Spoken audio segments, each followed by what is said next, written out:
Alright, we're back.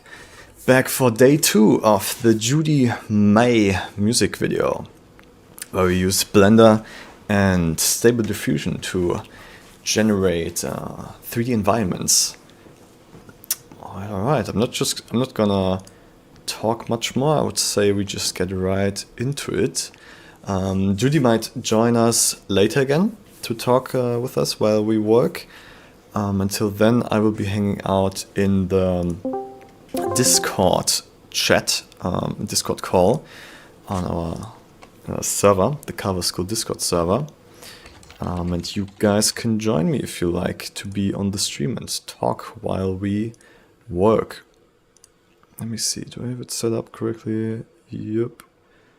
Okie dokie. Okay, so let's see. I'm gonna do a little recap of what we did yesterday. So let's see our desktop view here. Okay.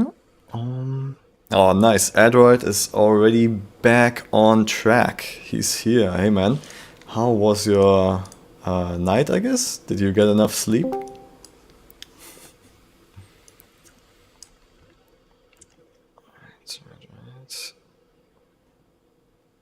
Good evening, man. Good Hey, evening. man. How are you doing? Hey, nice that you join us again. Very happy about that. Let me actually, I think I can just share my screen here in Discord too, so if we work together we can get some real-time feedback. This is the audio, yeah, sure. Alright, okay. Nice. Alright, so yeah, let's just recap real quick what we worked on. So, Burlesque 1, I started doing some camera tracking before the stream started, so we don't have to do that again. Okay, so we got first version of this shot done, which I think looks really cool. We're gonna adjust it a little bit, like make the chains look better, like the keying isn't that good on it yet, and match her contrast and colors a little bit better to the background. Or the other way around. I like to match the background to the footage, because the footage always looks the same since we use the same camera, but the background always looks a little bit different. So I like to match the background to the footage, and then if we do a color grade, it should fit all the different shots. Oh, nice! Tom Ravach, Tommy, is also joining us today, or maybe I don't know. He's just like in the chat right now. But Tommy, if you like, you can also come into the Discord server and join the voice call, so we can talk while I work on this music video here. And Tommy is actually a really cool, just like filmmaker, social media creative guy. He's got a long history of like creative stuff. But he might do a workshop for VR chat characters and worlds later down the line. So yeah, it's gonna be very exciting. We also did this shot yesterday. I think it looks really good. We're still gonna add the glass shatter effect here, and then we're gonna jump through different worlds at this part.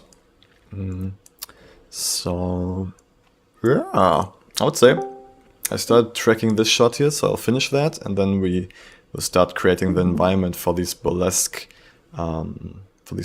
shots here.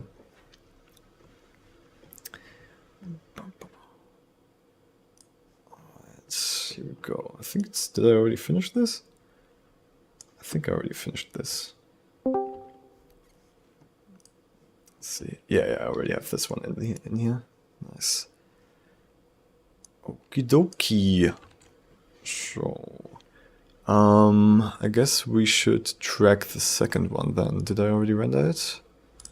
I don't think so. We need to render it. Okay. So I like to use the let's just render in place feature. It's much easier than to going to the export page and setting everything up there. So it's much quicker, much easier. Resource resolution, H.264, yep. Oh, before we do that, actually, I wanna reset whatever scaling we have on this. Yeah, like that, okay. Render in place, H.264, original resolution. Camera track, okay. Only Vibes is also back in the chat. Nice, man. Hey, welcome back. You only saw the end of the stream yesterday, right? So, yeah, you're gonna learn a lot more today. Okay, so we got the export. Let's drop it in here. Blesk. Wait, did I export it? Oh no, I forgot that actually H.264, you can't export that in 8K for some reason. So I need to disable rendered source resolution. Yeah, now it worked. Okay.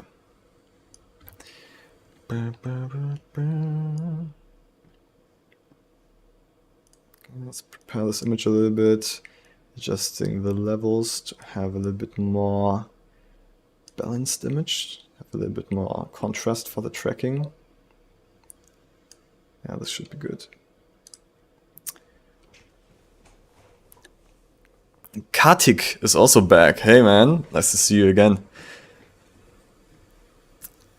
Only Vibe says, yeah, Android posted your live link in the server, so we got notified. We're here. Nice. Yeah, thanks Android again for having people join the stream. Okay, let's go. Okay, so I think this shot we're gonna be able to use the automatic tracking really quick. So I'm gonna show you guys how quickly you can camera track with Synthesize. So first thing we're gonna do is masking here, just to make sure that the camera frame is not including the black bars, because that is not information we want to track. Alright, lock that, and then use the wand to just, the first click with the wand tool is gonna create the center point of the mask. And then you can just do a few clicks around the moving object that you don't want to track. It's like this, and then I like to go to the last frame, adjust the position and rotation to include her again. Like this, I guess.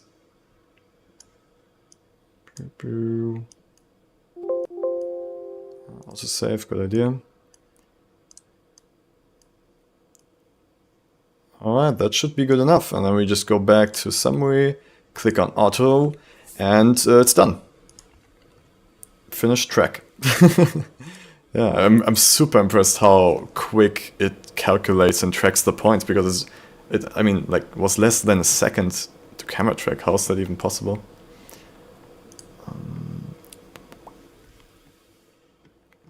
Alright, and it looks solid, yeah.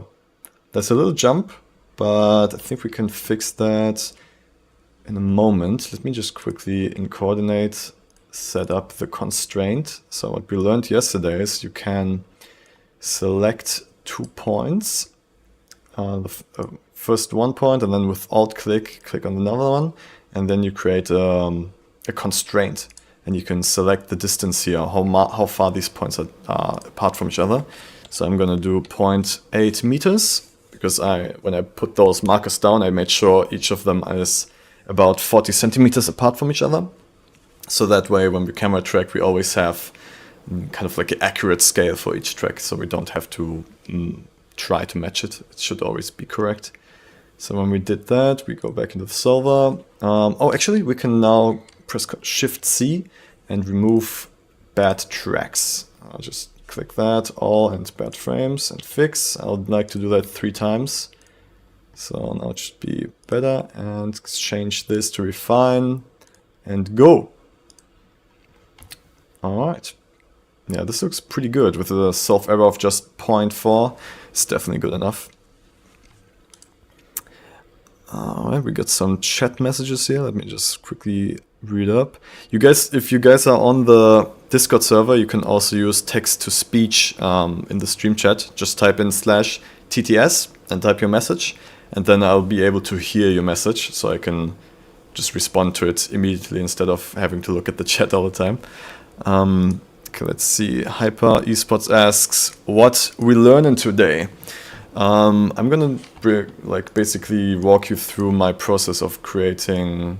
I mean, we're making a whole music video, and the main goal of the main workflow we learn here is from going from Blender, doing camera tracking for a shot, generating the background environment with AI, using like a reference depth map that we create in Blender, and then compositing that background, rendering that background and then compositing it onto the footage, behind the footage. So that's basically what we learn on these streams.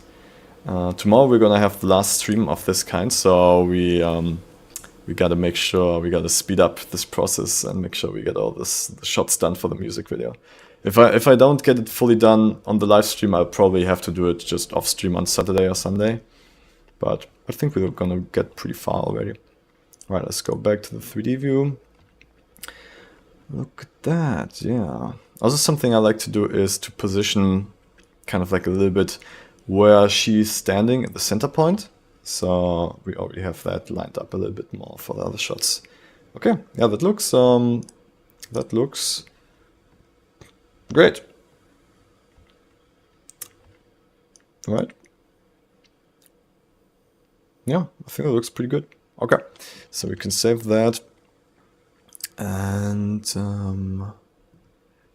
export to Blender Python. Yep, save. Okay, I set up the Blender application path here and open Blender automatically. That way, because I sadly don't have the latest synthesizer version, so I can't import it directly into the latest version of Blender.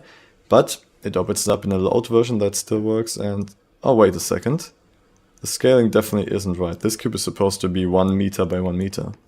Let's close that again. Did I not do the constraint right? So this is 0.8. Yeah. Let me just do another constraint. Maybe the first one is not. Maybe the first one is not right.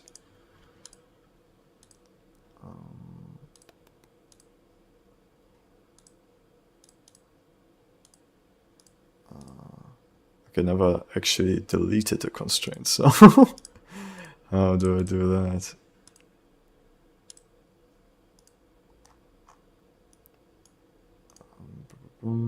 None? Ah, here we go. Okay. Okay, so this one is 0.8. Yeah.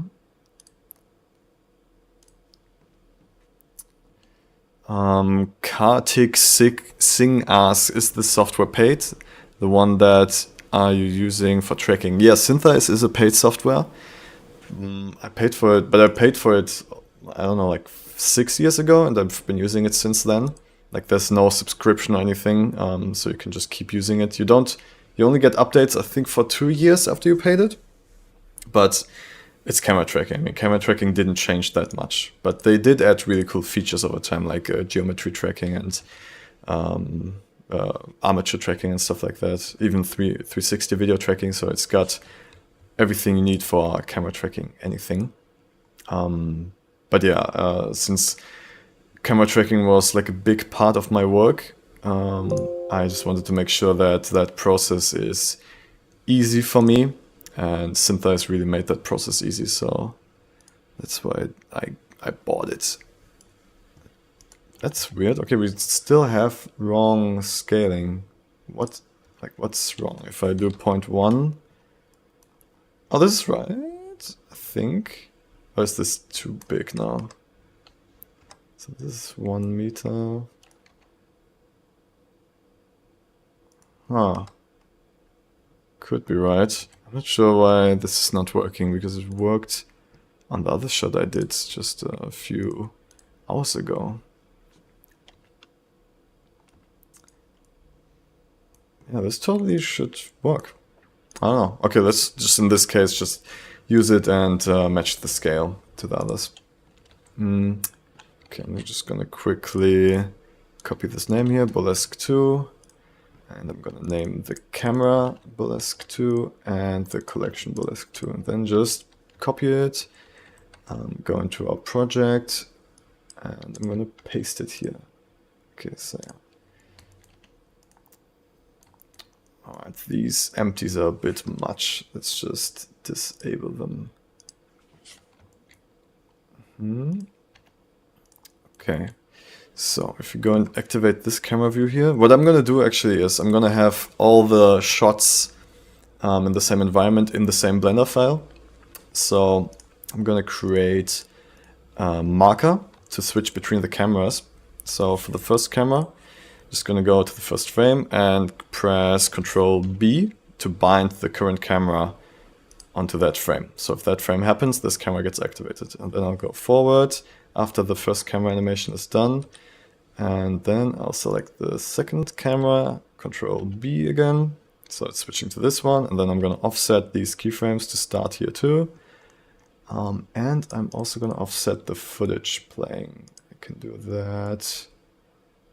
Oh yeah, that's a bit weird. I don't know why Blender doesn't have that feature, but if you use movie clip, you can't change the starting point of it. It's very strange. Maybe someone has a tip for me to do that, but I don't see an option to do that, so I'm very confused about that. Kartik says, I see, I do camera tracking in After Effects, just learning these things. Yeah, After Effects definitely, if, like most things, most shots you can track with After Effects, but some tracks are just so too difficult where you need a lot of manual control. So yeah, After Effects wasn't good enough for me. Okay, so yeah, we need to switch to image, and then what's the name here? Burlesque to render one. Do we have it to select here? No. Okay, so we gotta open it. I rendered it into VFX camera track. I really didn't need to put in that name in the search bar. No, it's right here. No, right here. Okay, let it load for a moment. I've got no idea why this takes so long. I just put something in the search bar. That shouldn't be crashing Blender. Okay, while that loads, should I just close it? I don't know, I feel like it should get a hold of itself soon. Oh yeah, there we go. Okay. Open image. Okay, and now we can here just click on this refresh to get the actual frame count, and then starting point is frame 93. So yeah, now it's matched up with the camera animation. Does it actually end with the last frame? Yeah, nice, okay. So we switch from one to the other, and then we can use the reference, our reference model here, to make sure we have the same scaling. Oh, we definitely don't have the same scaling. Okay, let's just use this one to scale it correctly. Just that character kind of is the same scale as her. Yeah, I guess that should make more sense.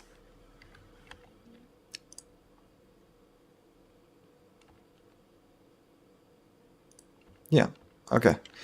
Actually, I think I will go through all the burlesque shots and get them all in here already, so we can render all those shots at once. Yeah, so and we can see how the environment looks from all the different shots. Okay, so this one, I like to call them here correctly already. That way we have the exports we do also have that name directly. Okay, this one, decompose to original. This one we need to render in place. Oh, before we do that, we're gonna reset the scaling like that. Render in place. Okay, cam track. Okay, so we're gonna do a little bit more of camera tracking, but it shouldn't take that long. I think all the tracks we do today should be automatic tracks and really quick. Tracking effects. Kartik says, lol, you have first 100 in your channel. I'm in first 150. Ah, sorry, man. Yeah, well, I wanted to do something special for the first 100 members. They're getting like a special offer for the student membership that you can get on Patreon. I just wanted to give them something special. Yeah, so sorry that you came a little bit late, but thanks anyways for joining. Very, very grateful for that. Okay, let's track that stuff. Back it open. Burlesque number 3. Here we go. Okay, image preparation again. Isn't there a way to save it? Like to kind of like save it as a preset? Oh yeah, here it seems. Okay, so let's just set it up to so it makes sense, then save it as a preset so we don't have to do that every time we use these shots. Like that, okay. New preset. Judy Mai red footage. Okie dokie.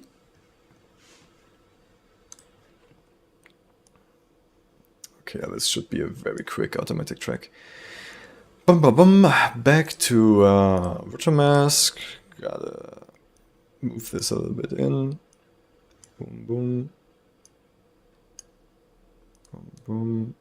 Okay, then add a little. Actually, I guess just a cube is enough for this one. Boom boom. Yeah, that should be fine. Back to summary, automatic track. Oh, this one is taking a bit longer to calculate. Okay, done. That looks fine, yeah. Let me set up the constraint again. Hopefully it works this time. I really don't know why it didn't work last time. Okay, so 0.8 meters. Yep. Then we're gonna do the cleanup again, just to make sure there's no jittering in our final camera animation. Solve. Yeah, sure, let's save it. Refine. Go. It's refined. Oh, even just 0.3 this time. That's a good low error message. Okay, let's have a look. We're a bit spread out, so let's move it in here. Where's she standing? Let's hide those. Yeah, that looks good. That looks pretty good. Okay, cool. Let's export that. Is there a shortcut for exporting? Export again. I guess Shift X. Does it do it? I don't think so. No, that doesn't do it. Okay, save. Yep. Okay, now let's see if the scaling is correct now. Yeah, now the scaling is correct. That's weird. I don't know. I feel like I did the exact same thing on the other shot, but that one didn't work. Okay, but now it works. Okay, I'm gonna get the name again here, Burlesque 3. Rename the camera and the collection to Burlesque 3. Copy the collection, go into our real project file, paste it, boom, boom. Alright. And then we got Burlesque 3. Let's go Burlesque 2, go to the last frame. And then switch the camera to Burlesque 3 on that frame and move the keyframes also to start on that frame.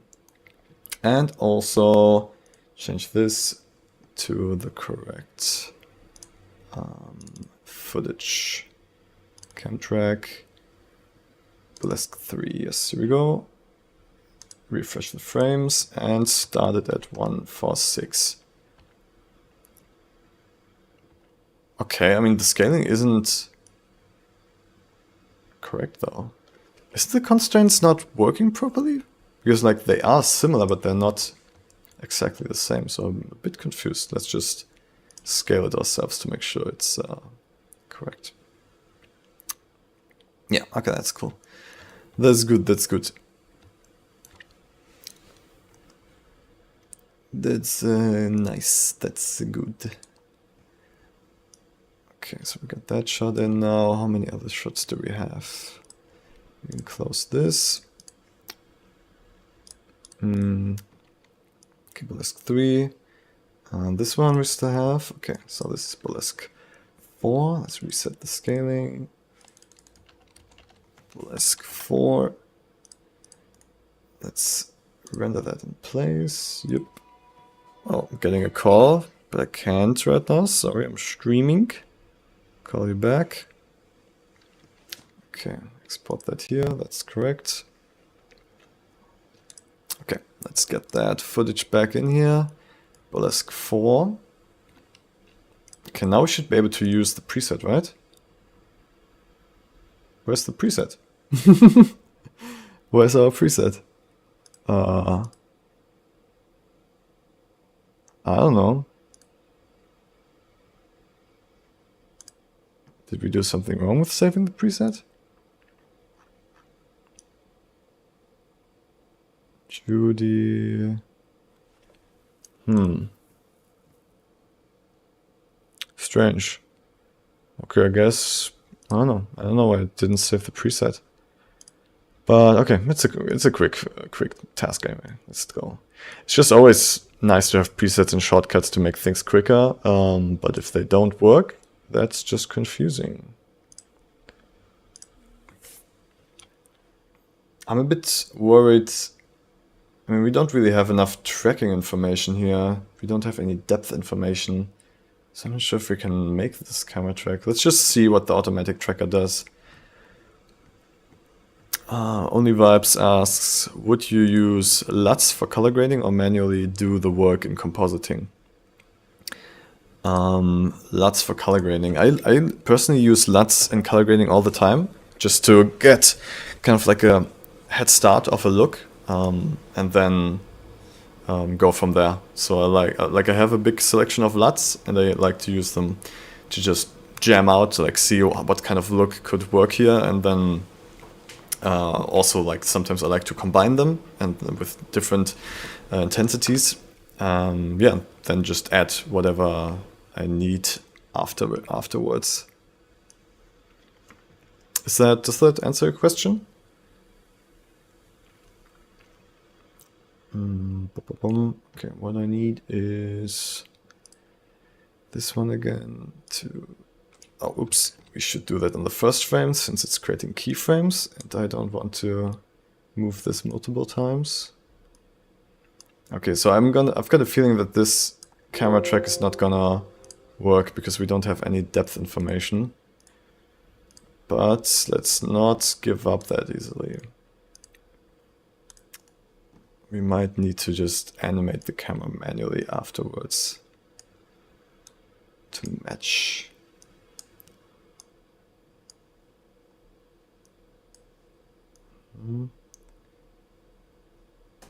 Yeah, that's almost good. Oops, that's not the right one. Is it this one? Yeah. Yeah, that's good. Okay, let's go to automatic and see if it figures it out. I don't know. It did something. Oh wow, did it figure it out? That would be crazy. Quad perspective. Oh, it did figure it out. Wow. Not bad. Yeah, synthesis is awesome. Love it. Okay, so what I'm gonna do is do the constraint again, even though I'm not sure if it actually works. Let's see. So 0.8 for 80 centimeters. And I'm gonna delete some of the bad trackers 3 times, go back into the solver, and refine it. Okay, that's definitely a better value, better result. Let's see. Ooh, it looks a little bit more shaky though. It's underground. There's some jumping in there. But the movement in general looks fine, so I think I'll just add a filter to make it a bit smoother, and then it should be fine. So filtering controls, let's just enable all the different ones. Strength, let's make the strength a little bit less, 0.5, because the standards were a bit too much filtered in my opinion most of the time.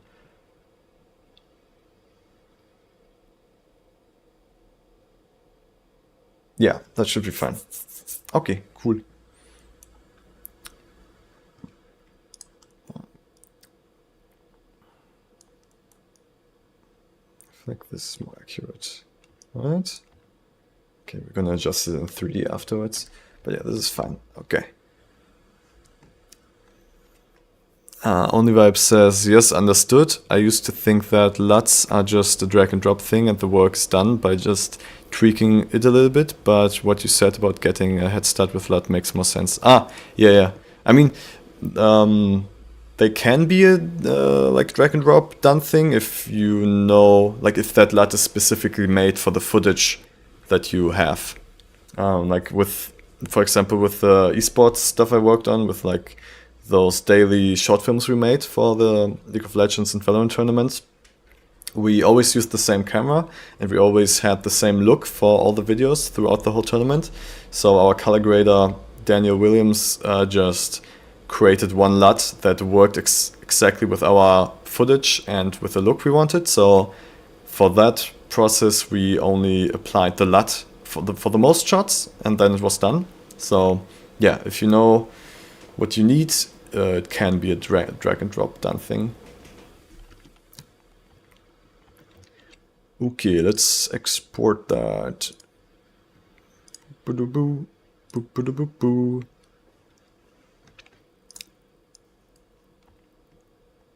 Okay, that looks scaled correctly. Cool. So I'm gonna rename it. Oh, this is not the right name. What kind of name is that? I need Burlesque 4.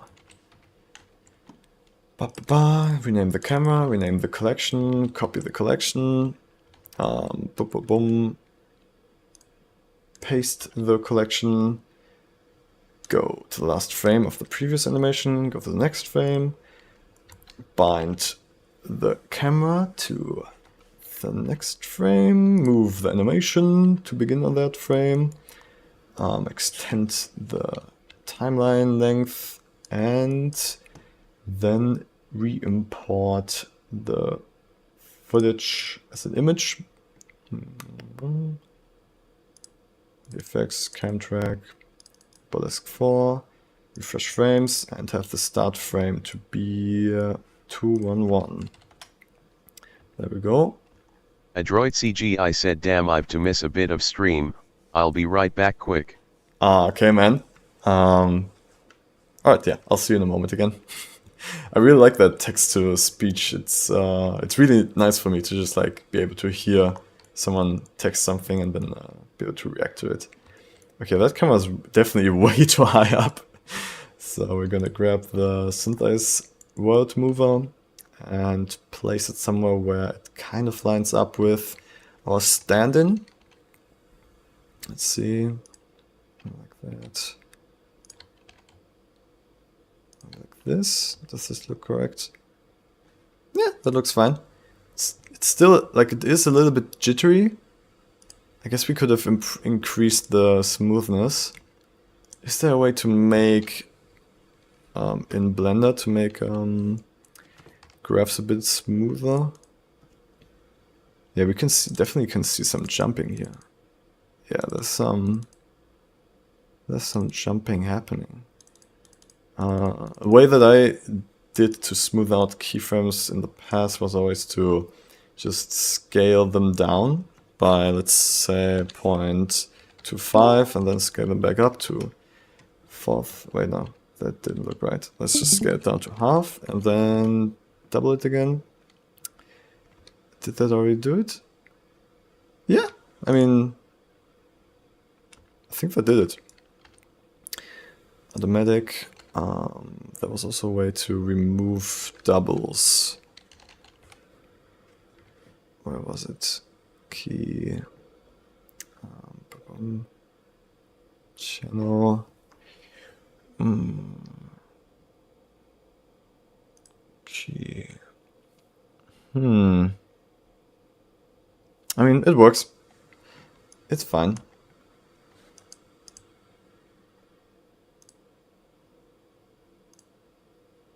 Yeah, that should be fine. Okay. So, what's next? Do we have another shot? This is not burlesque. Okay, so I'm basically just looking for all the shots where she has a burlesque outfit.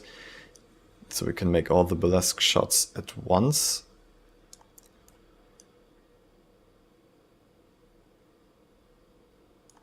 No, okay, so that's it. Cool. Okay, so now we can work on the burlesque environment. Isn't that exciting?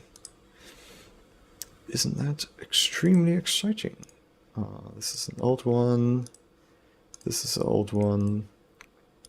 And this is our burlesque environment, yes. Okay, so I'm just gonna disable all the collections with the tracking points because we don't need them right now. No tracking points, please. Yep, okay, that's definitely much cleaner. Okay, do we have it until the end? Yeah.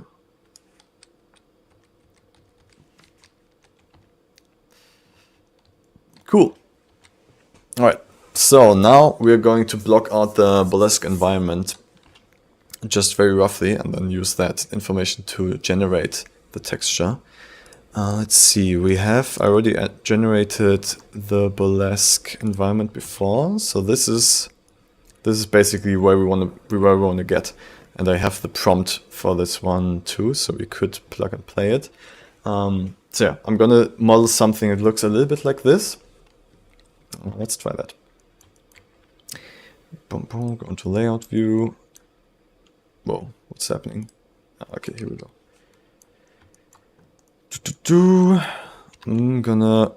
I'm just gonna have this opened up on the back here. Like, if you guys don't know this tool yet, it's so useful. It's called Quick View. Was it Quick View? Quick Look. So with Quick Look, you can basically, like on Mac, if you press space in the Finder, you can just open like a little preview of it and space closes it again. It's extremely useful. And then you can also, do I have another burlesque? I only have one burlesque. But yeah, you can, like what I just did, you open it up and then you pin it so it doesn't close again. And then you can just place it anywhere on the desktop and you can use it as reference. It's super good. So yeah, here we go. We actually don't need the timeline for the layout. Let's make it like that, yeah. Alright, here we go. So we need, actually let me switch into the set, make a new collection here. Burlesque. I always forget how to write burlesque. Burlesque. Set blockout. Okay, so yeah, just very roughly blocking something out that looks similar to our reference. Boom, boom. Oh, actually, I'm gonna offset this by -1, so we can just, when we scale it, it still has the flaw in the correct position. I think I should increase the resolution of that a little bit. Cylinder, yeah, let's increase the resolution by 2. Yeah, that should work much better. -1, yep. Also, I'm gonna activate these, so I always have the gizmos available. Like that. Okay. Guess like this, and then we're gonna duplicate that and make another one like that. Yeah, that's cool. And then I think I'm just gonna add a floor just to make sure we have some geometry underneath everything to project the texture on. Like that. Okay, let's build the walls behind her. I guess we can just do that with cubes. Yeah, this whole process really can be very rough and very dirty. We just want to get the rough shape right. But I think this should be much bigger so it feels like a big stage. Yeah, maybe more like this.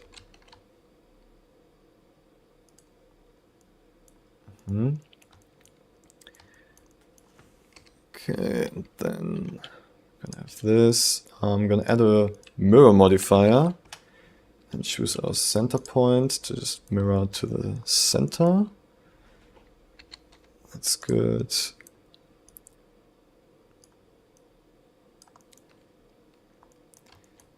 I guess that should be fine.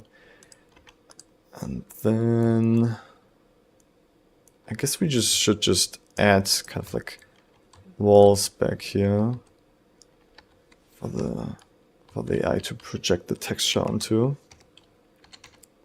Oh, let me actually enable backface culling. Where was that? Here? Backface culling, yeah. Because I want to make sure that the faces always point towards the camera. Okay, that's good. I guess this, let's just make this huge so it covers all of the area. That's good. Okay, and then I'm gonna use this also. Oh yeah, also gonna add a mirror modifier here. Center, and then also use this one for the center wall.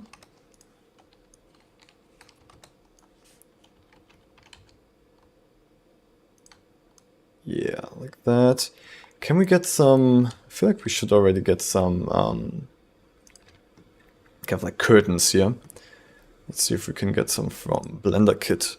Curtain.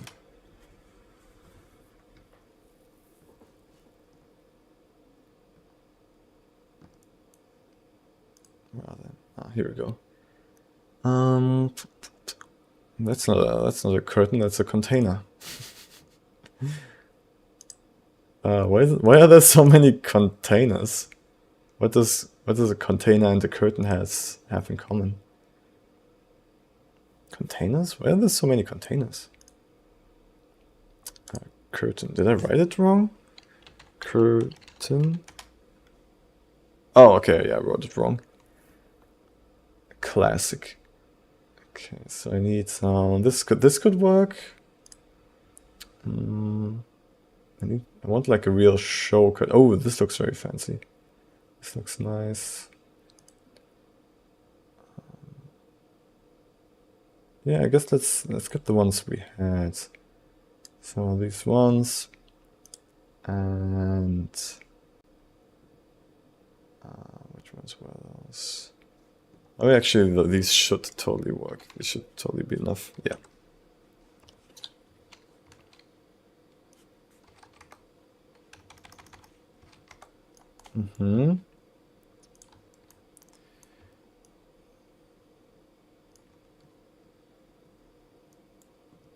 Can we get some like detail like that too? Let's see.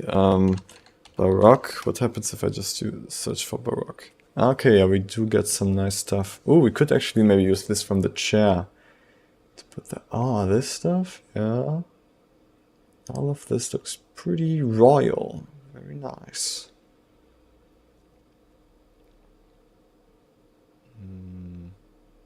Oh, I think that's perfect. Yeah, let's use that top part of the couch for decor.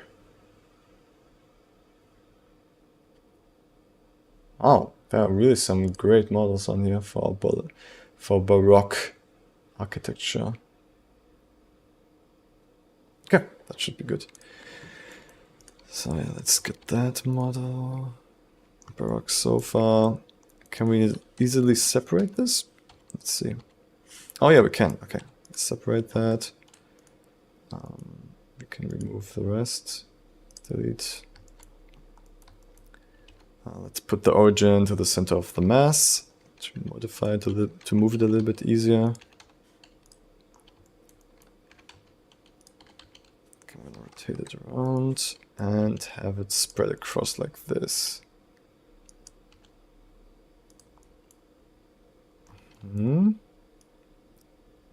Yeah, that looks pretty cool.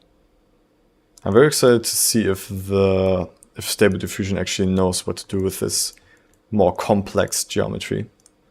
Let's see. Okay, and this curtain definitely also looks best, so I'm gonna just get rid of the other ones. Curtain. Yeah, curtain 1 is the best, so we're gonna keep those. I'm gonna join this.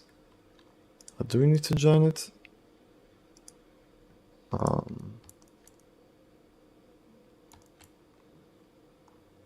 mean, We have to join everything later on anyway, so yeah, let's just do it already now. How does it look without? We actually don't need that much geometry, because yeah, let's just get rid of all the subdivision modifiers, solidify, just join it like that. That's totally fine. There's this, get rid of that. This curtain, Baroque. Okay. Put that behind our nice Baroque stuff there. Scale up a little bit maybe. And let's add a mirror modifier. And use the center point. Yeah, that's pretty cool. That's pretty nice. Pretty nice. I'm thinking of layering this a little bit. So maybe let's just duplicate it, scale it up in this direction a little bit. Yeah, that definitely adds more to it. And I think I'll do that even more. Yeah, because I want to basically fill, like give this a lot of depth. So yeah, let's duplicate it one more time. Maybe... I basically just want to fill it up so it doesn't need to work correctly. Maybe if I just do this.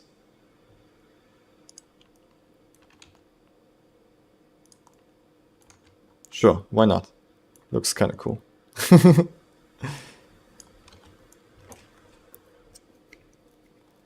Kartik Singh asks, by the way, how can I use this chat audio bot? The text-to-speech you can use by using the stream chat room on the Discord server, and then using /TTS and writing a message to send it as a text-to-speech message. Yeah, so join the Discord server, and then the rest should be pretty obvious, I hope.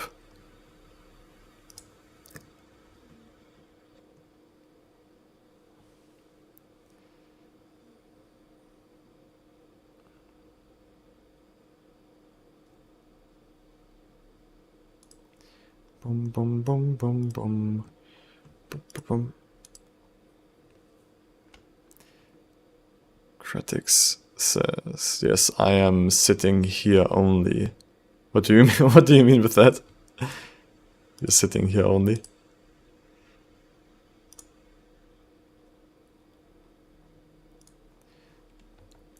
Okay, so this is cool. Can I get rid of this? Kratik said in your Discord voice chat. Oh, I see. Yeah, just hang out here. Yeah, I see. If you like to, you can join with your voice too, so we can talk directly. Okay, let's see. Oh, I wanted to do this from the Oh, hey, starting, man. but I was like, oh, sorry. Hi. Hi, nice to hear you. Yeah, thank you. Thank you for having me here. For sure, I for mean, sure. pretty nice channel. I like it. Oh yeah? Yeah, thanks. What do you think is cool about it? Like, what's some good feedback? Oh, actually, I have joined this channel like quite a while ago, but I like didn't explore it. So I Droid I shared see. this link, so I like joined it Mm-hmm. here. But like now I am seeing this stuff and it is pretty awesome.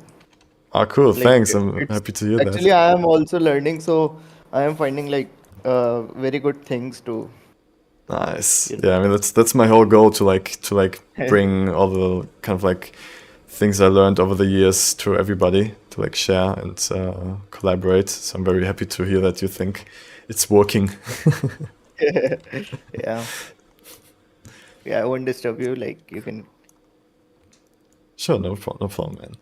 Alright, cool. Yeah, let's see. So I got these curtains that are pretty cool. I'm thinking of, let's actually see how it looks from the camera view.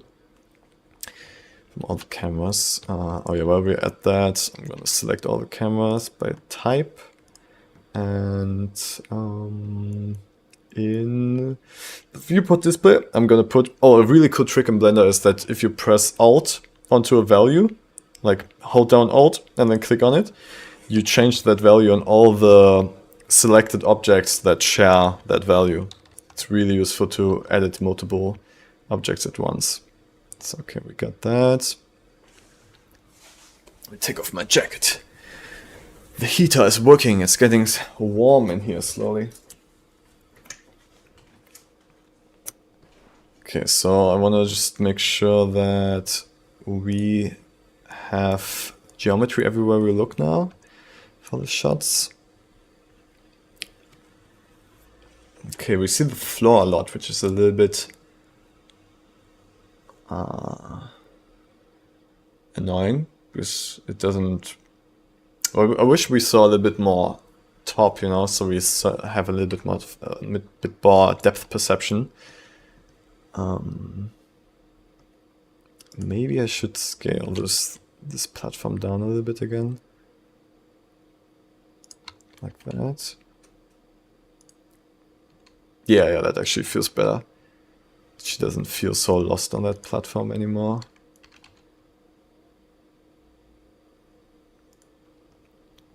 Yeah, that looks pretty cool. I guess there could be something cool maybe on the sides to give it a bit more depth. Because I'm worrying a little bit that because the whole back is now very like a wall, very flat. I'm trying to figure out how to give it a little bit more perspective. Maybe by turning this inner, but then it feels a little bit boxed in. Oh, this could be cool. Yeah, this could be cool if it's like more like opening up to the back. Yeah, I think that's something. Yeah, that should definitely make it feel bigger. Yeah, and we can also maybe rotate this camera a little bit so it looks more to the side. Select its parent. A bit more like this, I guess. Maybe we should also show the footage in the foreground instead of the background. So front, then opacity 0.5.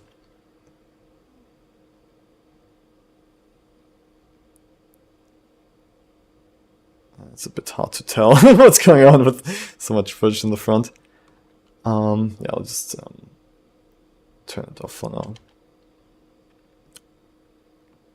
Oh, actually, I think there's a quick way to do that. By just clicking on this. Yeah, that's easier. So I can just quickly enable and disable the foreground footage.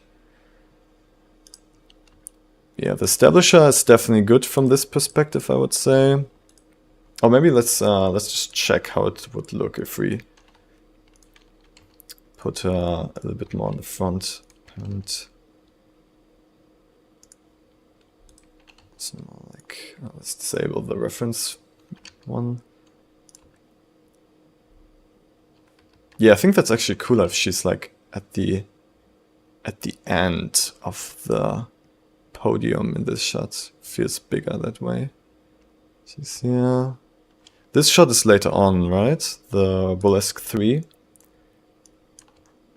1, 2, 3. Oh no, they're right after each other, so she should stay at the same spot. Let's see.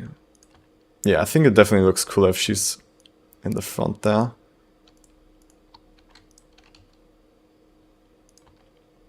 A little bit more depth.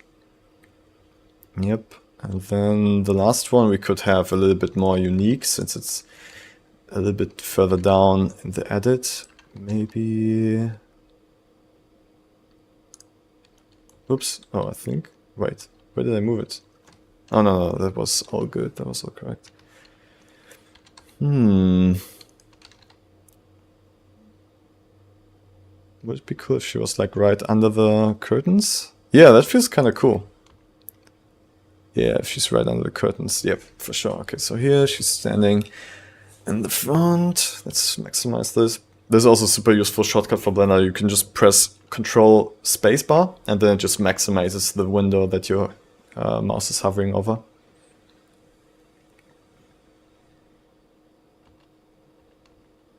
I think in this shot I'm gonna rotate the camera a little bit so she's focused on the center. It's a bit more symmetrical, like that.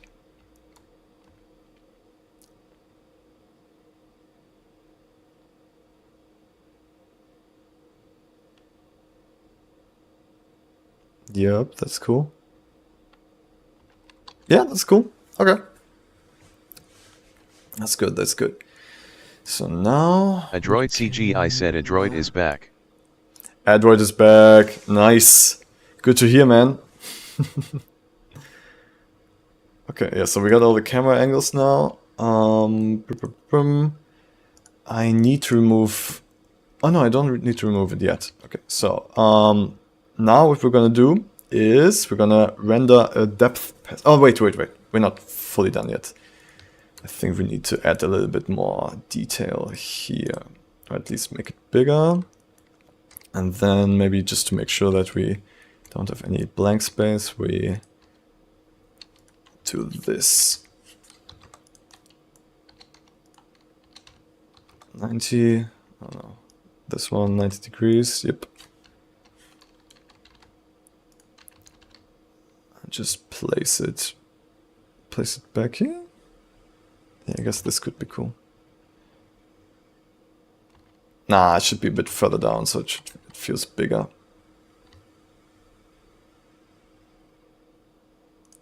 Yeah. Okay, that's cool. I'm also thinking of like maybe adding some like balconies kind of like here. Let's see. Let's try that. Let's just use this cube here. Parent it to this without inverse to like get the same rotation, clear and keep transformation. Okay, so this way it's the same. Wait, I could have actually kept the parent, but whatever. Okay, so I'm gonna use this to add kind of like maybe something that feels like a balcony.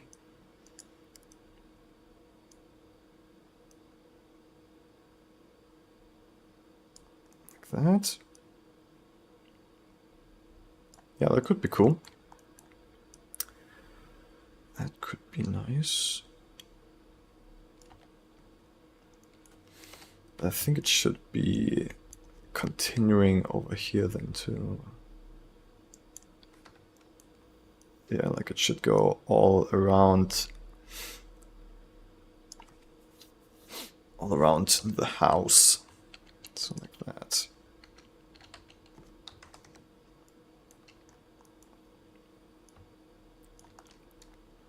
Yeah.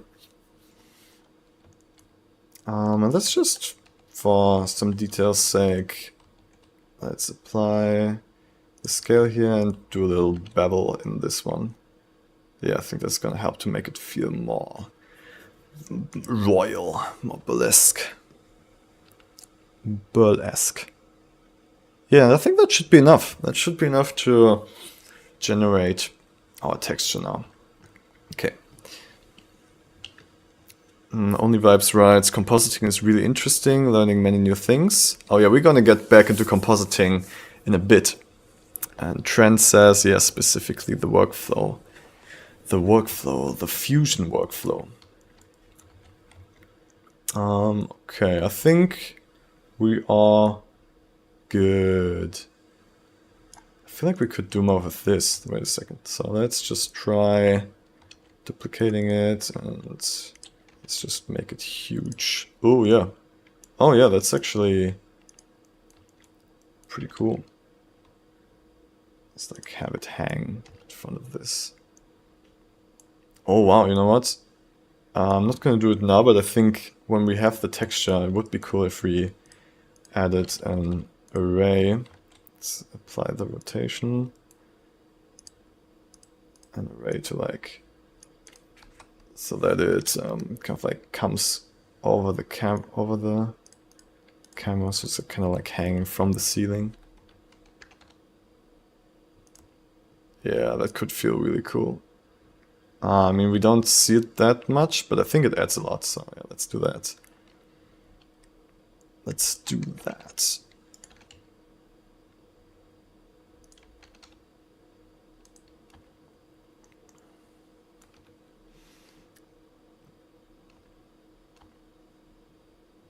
Trent says, deep down, me thinking I can make $1 million worth music video if I learn all this. I mean, dude, someday maybe. There's always a chance. million music video. I think the most expensive music video that I was part of was the Lil Nas X Panini music video. Mike Diva directed that, a friend of mine. But the funny story is, I'm credited in the credits of the music video, but all the work I did not end up in the final video because I made a after credits sequence, kind of like a little twist at the end of the credits, with Mike together. But they cut that out. I'm not sure why. I think they just wanted to have the video a little bit easier and not so like twisted at the end, like, oh no, everything was actually fake. So yeah, that's why they cut it out probably, but I think it's a funny story. Okay, so let's generate the depth map. Let's grab one of these cameras here, duplicate it, delete all the keyframes, and call it Z projector. Let's put that just in the camera itself. And we need to, I guess we need, can I set this up in a way that makes sense? Maybe this is the last frame, yeah. Frame where nothing else is happening. Okay, so we're going to use this camera to generate the depth map and project the AI texture from onto the geometry. So we want to place it in a position where it sees everything that we will see with the other cameras, with the wide lens. So I'm going to place it here, put the lens to 8mm. Okay, we don't need it to be that wide, maybe 10mm. Yeah, that should be fine. We don't see that far up, so we can tilt it down like this. Move it maybe a little bit back. Yeah. Okay, and then something I like to do just to make sure, what is this? Oh, it's because there's no foot shimmer. Just to make sure that we have everything in frame that we need, I like to use the grease pencil and just draw like, oh damn, do I need to activate this? Oh, you know what? Yeah, I need to deactivate the background image for this thing. Can I draw now? Yes, nice. Okay, so I like to draw just like in the frame of this camera a little square. Boom, boom, boom. Okay, a little square. And we have this square projected on the geometry. And that means if we look through our real cameras now and we don't see this outline, we have everything in view that we want to generate. So yeah, let's play through it once. Don't see the blue line. Don't see the blue... Wait, is the blue line visible at all? Oh, it isn't. Okay. So I have to, I guess we just have to watch it like this with the footage over it. Oh, we see the blue line here a little bit. But I think that should be fine. We see it here a little bit. See it here a little bit. Should we adjust it? Yeah, I guess we should adjust it. Yeah, let's adjust it a little bit. Let's go to the last frame. Okay, so I'm gonna remove that blue line by... I think we have to look down a little bit more and to the right, because we saw the right part of the map a little bit more than the rest. So like this should be fine. Okay, let's draw the line again. Boop, boop, boop. Okay, and now let's see. Oh no, we see the blue line here now. Oh, we still see it on the right. Okay, I can just increase the FOV a little bit. 9? Yeah, that should fix it. Okay. What did I remove? Okay. One more time. Blue line test. Okay,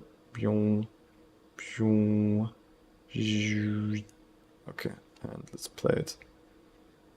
A little bit of blue line, that should be that should be totally fine. Yeah, that should be fine too. And we're good. Yeah, okay. That's good. Okay, I'm gonna move this now. Yeah, okay. So now what we need is the mist pass, and the mist pass is part of the world setup. So let's see, in viewport, show me the mist. Okay, we can be much closer with the mist. So the maximum is back here, I guess, but it's like kind of like going in that direction. Maybe let's just be safe, make it a little bit further. Okay, that should be fine. So let's render, wait, first let's connect the mist pass to the image. Let's render that. This looks trippy.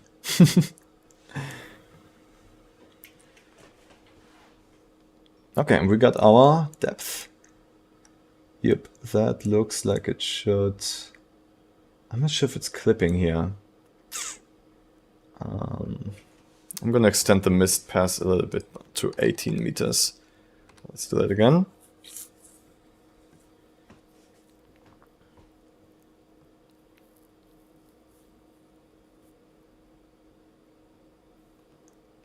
Yeah.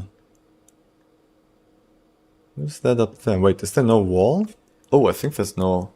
Oh, there's no wall. Okay. Gotta extend these upwards. Yeah, now it should be fine.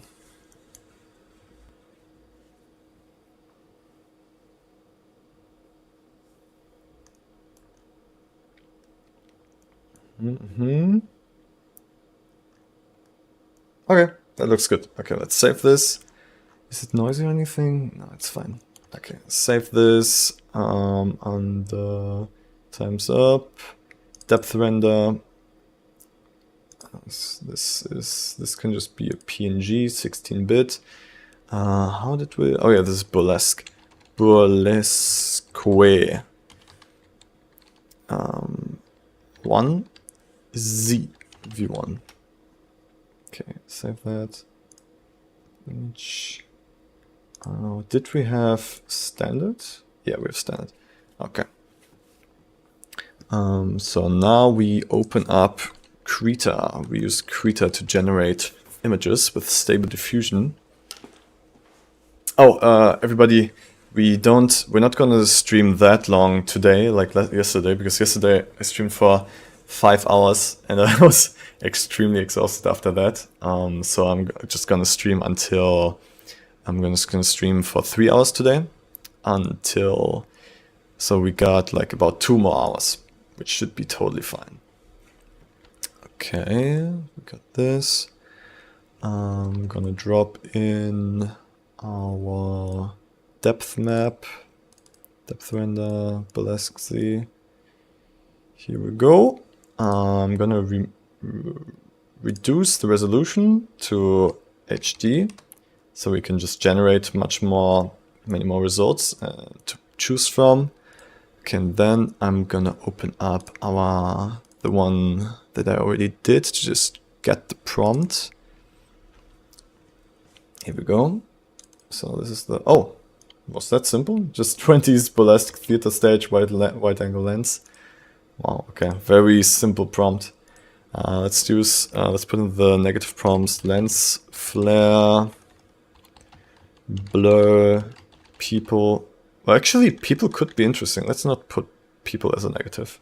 Okay, just lens, flare, and blur. Cinematic photo, Stable Diffusion XL. Oh yeah, and then we gotta add our control net, background, depth. It's the depth information. Okay, let's generate. What color depth must be 8-bit integer? Oh, it must be 8-bit. That's a bit annoying.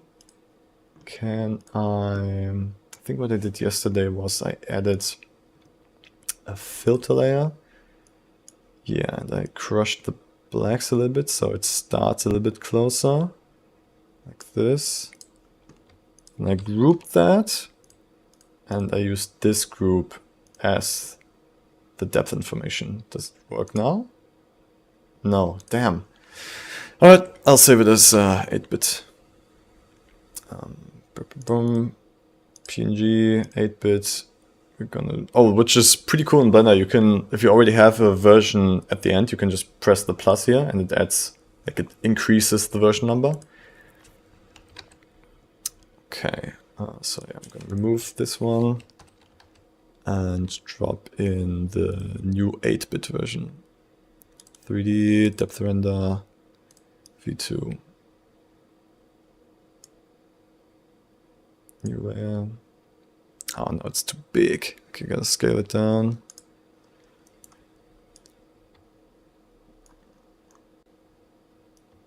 There's probably a way to like scale it to perfectly fit the image, right? If anybody knows a shortcut for Krita to just scale the selected layer to fill the image, please let me know. Okay, so filter doesn't do anything. Doesn't need to be above it. Oh, it needs to be above it. Okay. So group, let's generate. Must be 8. It is 8-bit. What's the problem? Hey, what's the problem, huh? If I just add this one, does it do it? What? This, it is 8-bit. Hey man, what's up? Yeah, all good. Karthik here. I wanted to ask, what is this step that are you doing right now? I am generating, I'm using this depth map that we generated to generate texture basically onto the geometry using Stable Diffusion. Oh, okay. New document. Okay, I think actually maybe the document itself was 16-bit, so I'm gonna create a new one. Yeah, but you'll see the results in a moment. It's gonna blow your mind. Okay. Okay, so now that should work better. Okay, let's add the filter layer again. By the way, I was watching your YouTube channel. Like, there are 3 videos there. But like, the way you are doing this stuff is like, this is your 100th video. Oh no, I mean, yeah, I like this school, this YouTube channel and everything is very new. I just started it like a month ago. But like the way you are creating your video, I mean, it is like you do it on like on your daily basis. Thanks, man. I mean, I mean, this is my main job. Like, I am a VFX 3D artist for the last 10 years, so I have a lot of lot of stories, No, I a lot mean, of experience. a VFX artist, like to be a VFX artist and to teach VFX are 2 different things. Ah, Like, okay. yeah, and the way you are like conveying and teaching, it's it's like it is your daily job. Oh, nice. Oh, that's really cool to hear. So you think the way I teach is good? Yes, I mean it is, and the puns that you are giving in between are like making the stream pretty interesting to Oh, watch. that's awesome. Yeah, that's very So cool it to is hear. good. Thanks, man. That's nice. Yeah, I mean, I'm still pretty much in the beginning, but I I mean, really feel this is this current. oh, okay. Okay. Oh, wow, what is this? Interesting. Yeah, this is so good. Yeah, I mean, the interesting thing here is I didn't put any, like, this is generated without a prompt, so it just like is completely random what it generates. So now we Actually, this have on this A droid particular CGI step, said like I motivation don't is real. have motivation is real. Hell yeah, single dude. clue what you are doing. What But did you whatever say? you are doing, I am saying like this current step that you are doing right now. Mm-hmm. I mean, is it what? Is it stable diffusion? Yes, yes. There's a Stable Oh, so you are Diffusion plugin for using. Krita. Okay, and what is Krita? Krita is like a free drawing software.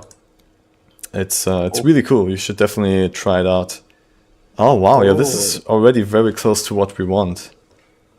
Nice. Okay. I So it actually will need. create like texture maps for your like background.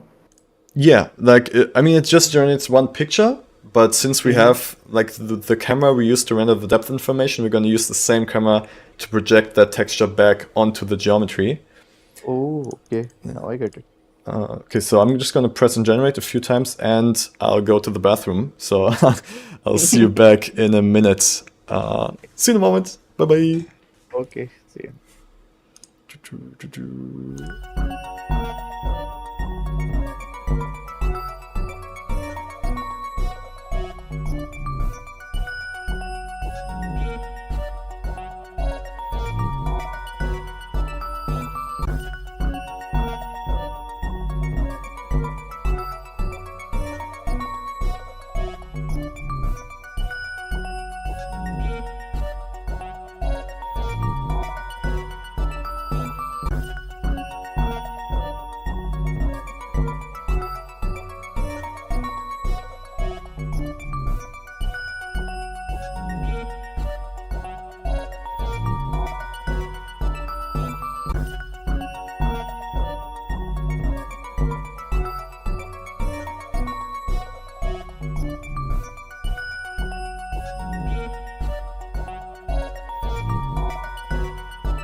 All right, we're back.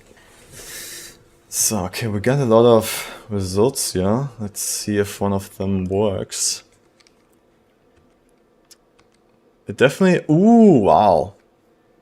This one is pretty cool. I'm gonna save this These one. outputs are so good. Yeah, it looks really cool. This one is...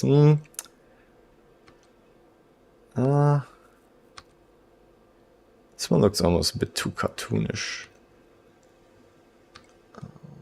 Oh, this one is pretty nice. Yeah, let's save this one too. Oh, this one's interesting. It puts seats into the platform on the top. She just stands on the seats. That's how AI is going to take the jobs. I mean, like, yeah, it's still like a big topic, right? Like how far should you use AI, how far not? I mean, like Riot Games has like a strict clause against all AI. Like when you work with Riot Games, you're not allowed to use any AI tools. So they are definitely really? against it. I wasn't aware about that.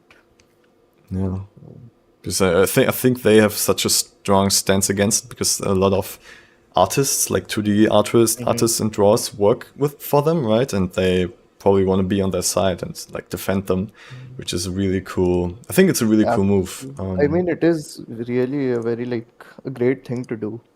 Yeah, it's definitely a nice gesture. But I think the biggest problem with AI right now is that it doesn't benefit the right people. Because it should benefit artists, right? Making artists work easier.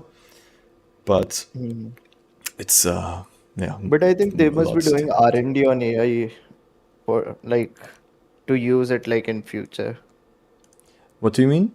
I mean, like they must be like teaching their 2D artists the call.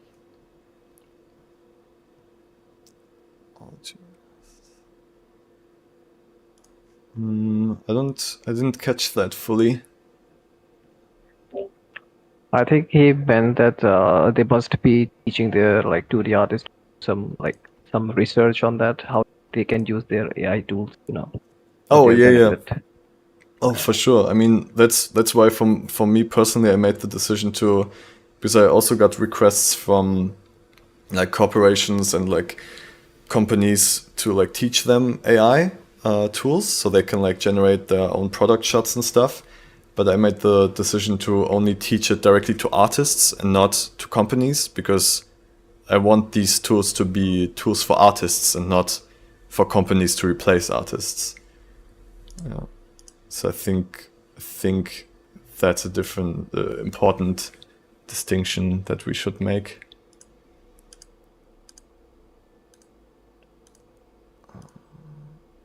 I feel like these are a little bit too bright. I want to have like a few darker versions. Let's see. Burlesque theater stage, wide angle lens, dark lighting with epic spotlights. Okay, let's see how that looks.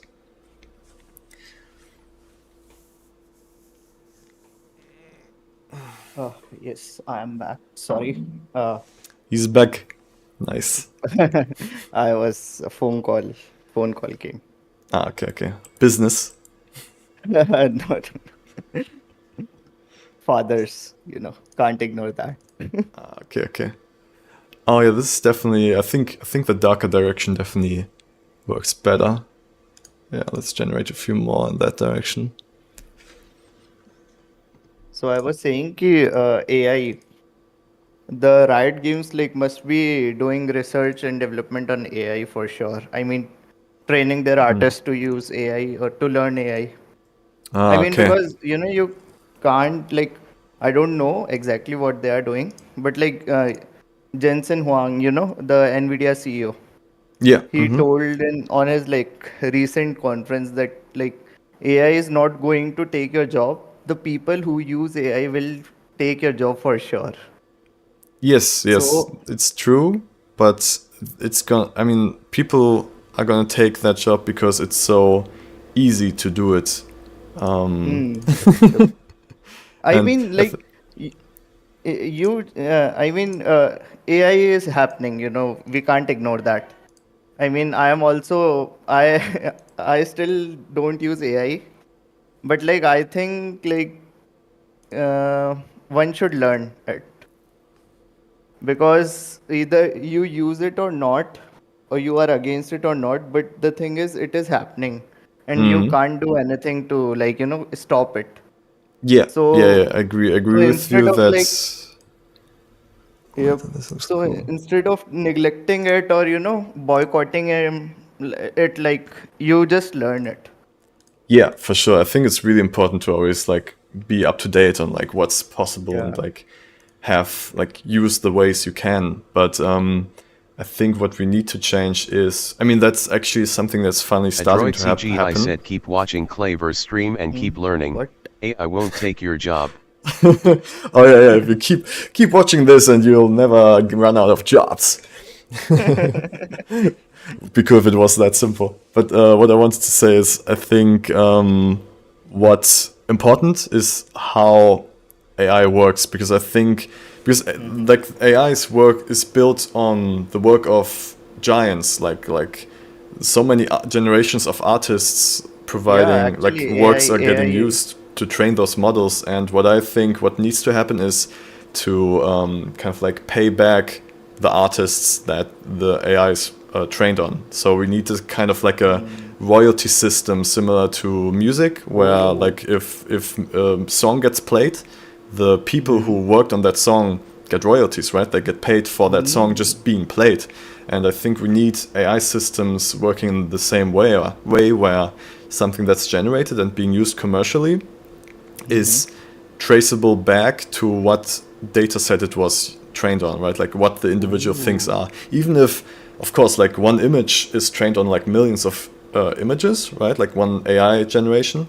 But still that will add up, right? Like if yeah, especially if you are like an artist with a unique art style and you provide your artworks to an AI to like generate those kind of images in your style, and people use your tag, right? Like this style in Ian Hubert's style or whatever, then you get the royalties for that generated image. Yes, I get it. And But yeah, it yeah, is pretty nice concept. Like, yeah. So I yeah, think I we need have never systems like thought that. about this thing. Yeah, you are And right. I mean, this will like this will really turn like AI's image to a very, positive side. Like if artists are being noticed and getting like paid or like whatever they want, I mean, yeah, I um, think it could totally be a positive thing. Yeah. yeah, it is. It is.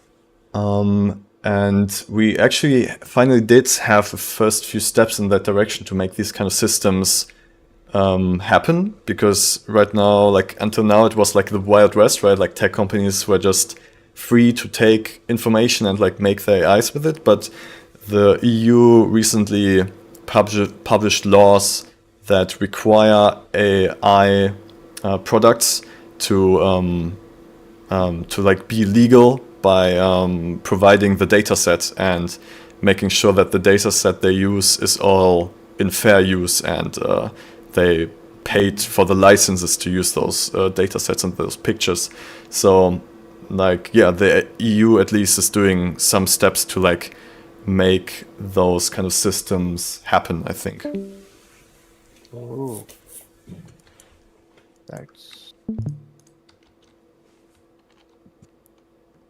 I think Okay. like what you said, it was like pretty amazing. And I also like come up with a new thought. I don't know Uh-huh. if like it will work or not. But like I think if they are like charging people, if AI is charging, like Midjourney have a subscription plan, right? Most of the AIs have a subscription plan. So if they are charging to give the output, okay, so they should also be charged for the input. I mean, like they should buy the images from the artist, okay, and only those like images that they have bought, the AI should create only from those that like Midjourney has bought you like officially. Right. So I Yes. think Yes. that is also a good. I mean, you can sell your artwork to like Midjourney. They will use that in to like Yeah. Yeah. I for think their that's the way library. forward. Yeah, so that only those images that are like input that they have bought, they have put in their system, only those will be like used to create the future outputs. So I Yep. guess that will also don't hurt the community. Yeah, yeah. No, I think I think that's the way forward for sure. That's how it should work in the future. Okay, so I think we got like a result now that looks very cool. I already went ahead and upscaled it once to 2.5K, and I think we need a little bit more resolution. So I'm thinking, let's just try it. Let's just try to upscale it twice again. This might take a moment because it's upscaling to 5K now. Let's see. But that should then be enough resolution. Okay, I is doing something. Okay, I think we just need to do something else while this is upscaling. Might take a few minutes. Let's see. Okay, so we got all the burlesque shots. Let's see, what else are we gonna work on today? This is also happening in the main set. So I was basically concentrating. Oh yeah, we could. Yeah, we could do the mask ball next. The masquerade. By the way, how long is this music video? This music, it's a pretty short music video. It's only 1 minute and like 20 seconds. Oh, okay. Yeah. So are you like working on some shots or like whole video? I'm working on the whole music video. My plan was to Oh. like finish it all in the 3 days of the stream.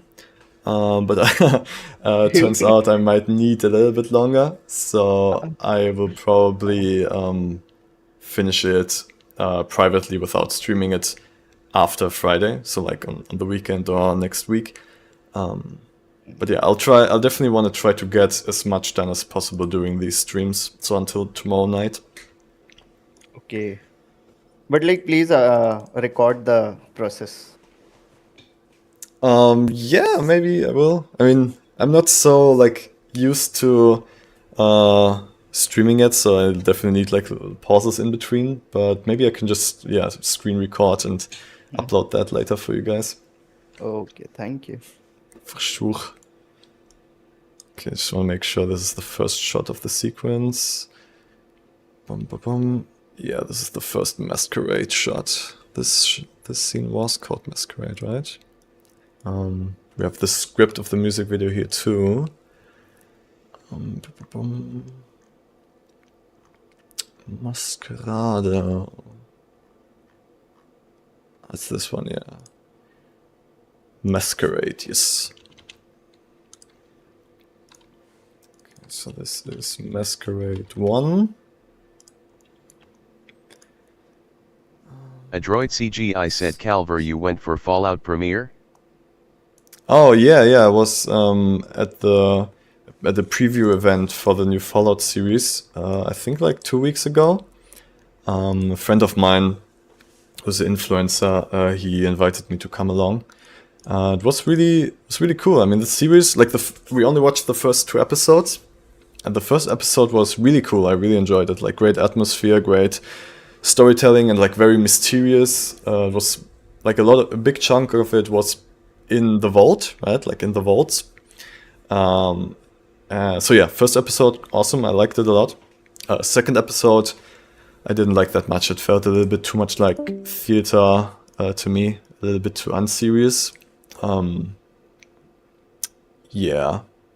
So I'm gonna continue watching it. I really hope it gets better again. But yeah, I think it's definitely worth checking out.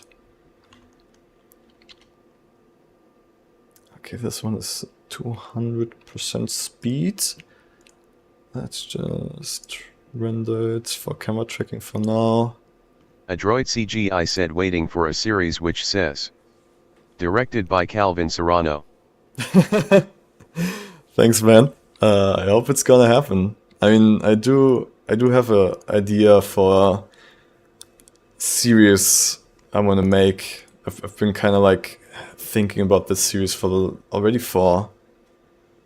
since I lived in Berlin, so for like 11 years now, I think. So yeah, I want to do that series at some point, but it's kind of like the whole concept is like so like kind of like big, and it's like I'm basically trying to like combine all the religions and philosophies.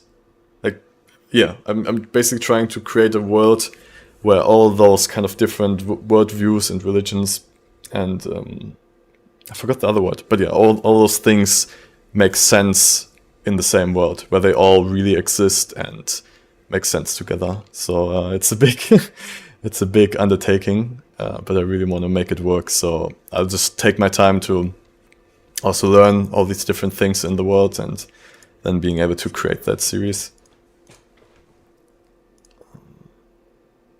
Masquerade, okay. Exported Kratos said Fallout is awesome series. I love that game. Adaptation are now out of that game curse thing. I don't know if you get it or not, lol. Yeah, no, I get what you mean with the game curse. Yeah, we had like no good game content in like series or movie format for such a long time. Yeah, which ones were good? I guess like the Sonic the Hedgehog movies were kind of like exactly what they needed to be, right? Like they were not like mind-blowing, but they were like really good, I think, really entertaining. I haven't seen the Mortal Kombat movies. I don't know how those were. Kratos said I think it's because now people have started taking game and their stories seriously.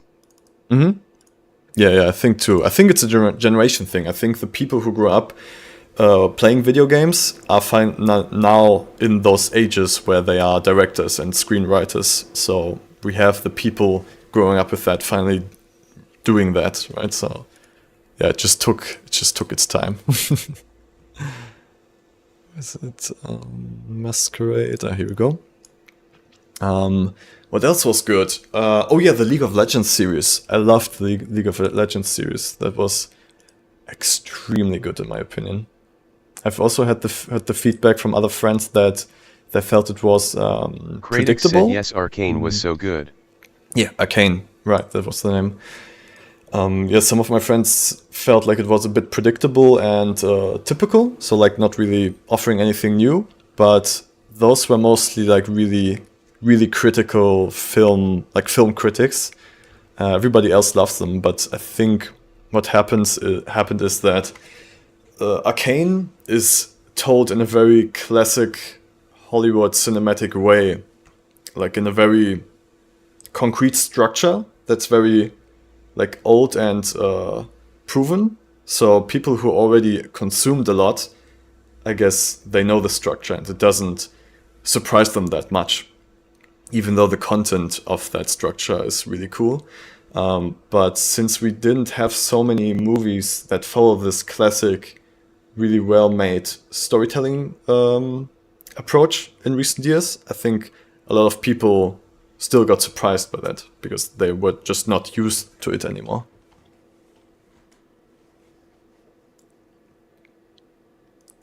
Okay. Oops. Yep, let's save that. I really like that Synthize just like opens a pop-up. Hey, save it. Like really not shy about it at all.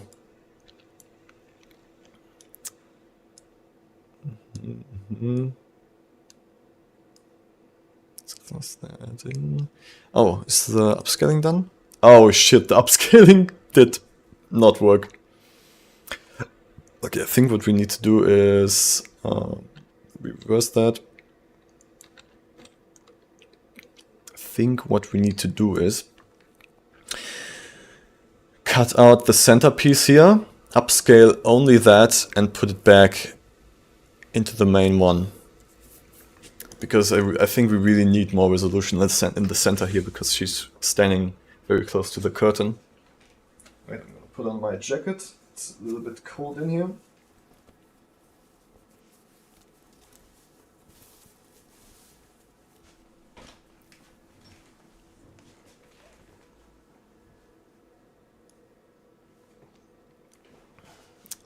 Okay. So how are we going to do that best? I think maybe copy this. I do a new project. I paste it in here. Frame it up like that. Okay, and then I will crop it to this part that I need high resolution of. So like that. And then I will upscale this and put that back into the full scale image. So upscale. Let's do by 3K. Yeah, let's try it.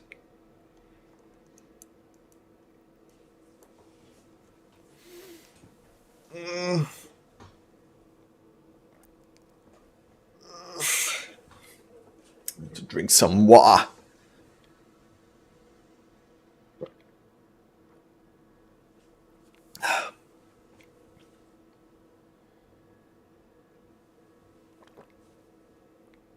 Delicious water. It's interesting, Berlin water really tastes different in every house. Every house has its own taste.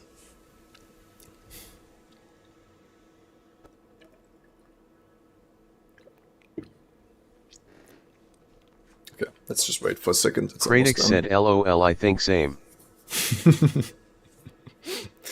Same for, like, do you also live in Berlin? Do you know what I'm talking about? No. Actually, the thing you said, na, that water tastes different in every house. I mean, I'm not from Berlin. I'm from India. But Okay. the same fact like goes from here. Like I live in a certain society, and like my neighbors, when I visit their house and like drink water, it's totally different. I am like, what the? We are getting like water supply from the same dam, but how? Like Yeah. these two things are tasting so different. The pipes. Every pipe has its own taste. Damn. Okay, yes, I think I can... I just need to get the resolution right. Wait, so what would be the resolution? Some quick math. So that would be 2.5, I guess. So times 2.5. Right? No, still too small. Ah, damn. Was it times 3 then? Okay, let's see. Oops. Oh no. So times 3. Okay, paste it. Yeah, that looks right. Cool. Okay, so yeah, I'll just put the high resolution centerpiece in here. Hopefully it's seamless. Adroit CGI said be right back, boys at door for some vroom vroom. Oh, dude, you're doing another bike trip, man? A little freedom bike ride? Time for some Adroit vroom, CGI vroom. said yes. Nice, enjoy it, man. I'll see you later.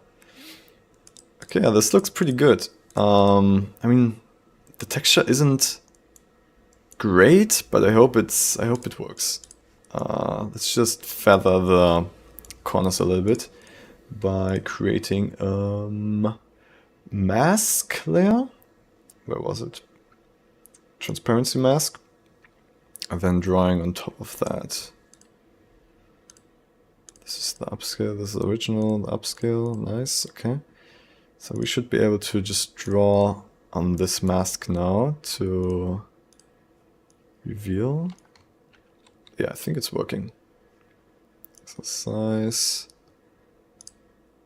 Oh no, this is an eraser. No, I don't want the eraser. I want just a normal... Wait, where is it? Where is... Oh, not eraser. Gotta disable this. Oh yeah, here we go. Just want this one. Yeah, this one works. Okay. So just soft feather on the edges here.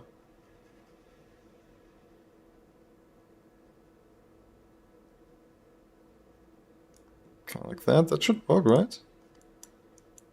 Yeah. Yeah, that's pretty seamless. Okay. Cool. Okay, let's export that. Oh, Adroid, you just made it to level 3. Congratulations. Oh no, he's on a bike ride, right? So you can't hear us. But if you interact on the Discord server, but just like chatting and like giving feedback and stuff, you automatically gain experience points and gain levels through those experience points. And if you reach level 10, you get 6 months of free student membership. I did that because I wanted to encourage people like communicating, right? And Also for people who don't have the financial funds to like pay those 60 euros a month for the student membership, to still have a way to get to it.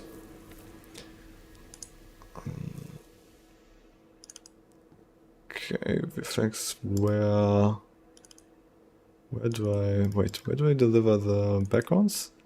Background render, here we go. Yeah. Okay, PNG. So this is the... Oh fuck, how was Bollisk written again? Oh, I see it. Okay, B-U-R. That's Quay.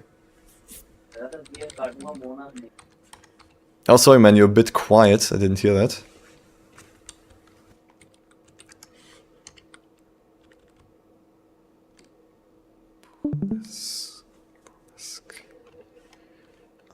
Burlesque. BGV1. Okay. Alright, I hope that works. I hope that looks good. That was a lot of work. I mean, it's still super quick because it's AI, but in comparison to the other backgrounds, that was more work. I don't want to complain using AI. Lord Six says, Yo Calver, what's up? Hey man, nice that you came back too. You were there in yesterday's stream too, right? We are making some good progress today. Okay, so what I need to do now is I duplicate this collection, hide the original one, and call this one block out joined, because I want everything to be one geometry. So I'll just join all of this. Oh shit, no, I need to apply the modifiers first. The easiest way to apply all modifiers is to just convert to mesh. And then we can join them. Okay, nice. And now we need to make sure that there's about the same density of resolution on all the surfaces where we project the texture onto. So I'm gonna subdivide this first. Oh, I gotta triangulate it first. What? Oh no, I don't want to add a triangle. I want to triangulate it. Yes, like that. Okay. So, we need these ones to have more resolution. This one too. These should be kind of similar. So I guess like maybe 30? Maybe a little bit more, 50. Let's try 100. That should be fine. Okay, and these guys, they definitely need more resolution. It's a bit sad that Blender is not so good with... I mean, I really don't get it why you'll see it in a moment, but if you project onto low resolution geometry, the UV, it gets really distorted. And I don't really understand why. Seems kind of unnecessary. Wish it wasn't that way. 3, let's try 6. A little bit more maybe, 10. Yeah, that should be fine. Okay, and then we need to put some more detail on these. Let's put a loop cut in it first. How many do I have? 22? That should be fine. Here, can I type in 22? Yes, nice. I'm also gonna just select everything here. Select all of this, and subdivide it by 5. Yeah, that should be good. This plane here. Oh, this can be much smaller. This doesn't need to be huge like that.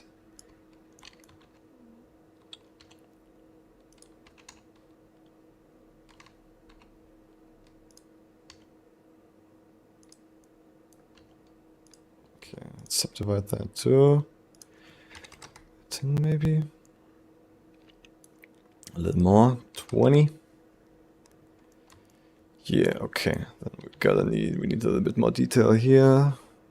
Maybe like 10. Yeah, I really wish this whole process wasn't necessary. It feels very unnecessary. 10, 10. That's good. And then we need some more detail under here. I think we need to triangulate this first, though. Yeah, I think we need to triangulate this one. Triangulate. Okay. And then subdivide it a little bit, maybe by 4 times. By the way, Kelvor. Hello. Oh, hi. Actually, I'm like trying to upload some files on finished project, but like I can't see any option. Maybe you need to, because if you just type something in on the top, it just searches for posts, right? So you need to press the post button to the right of it to post new things. Post new things. Oh, new post. Okay. Yes. Okay. Nice. Okay, Thank so I think we did enough subdividing now. So let's try to project the texture now. For that, I'm going to add a modifier to this joint mesh. UV project. This one, object, we gotta select the projection camera. And aspect ratio, we need 16:9. And that should be good for this. Yeah, now we gotta add the shader. So, oh yeah, let's remove all of these shaders. We don't need any of them. Clean slots, remove all material slots. Yeah, here we go. Okay, create new one. And we probably just want an emission like that. And then we're gonna drop in our generated texture. 3D, background render, burlesque PNG. Drop that into the emission. And I think it worked. Yes! Yes! Alright, so let's see how it looks through the cameras.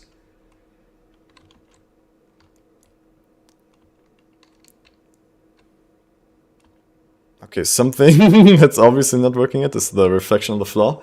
So we need to... Oh, but this is actually kind of working, yeah. So we need to put a real reflective shader on here for it to work. But everything else looks pretty good, I think. Yeah, we even get some depth with the chandelier on top there. Yeah, this worked pretty well. Nice. Okay, so what I'm going to do is I will go into edit mode again and... Oh, how do I separate this? Oh yeah, I can get the original back. So I'm just gonna copy these, I guess. Yeah, copy these. Put them into the joint collection. And then I'm just gonna...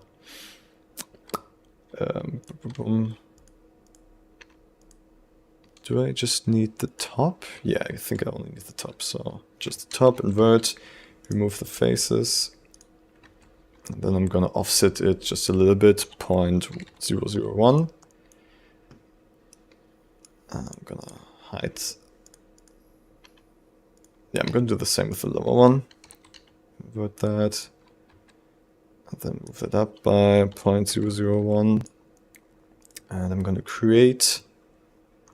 Maybe I should just use a nice shader. Yeah, let's look into my asset library here.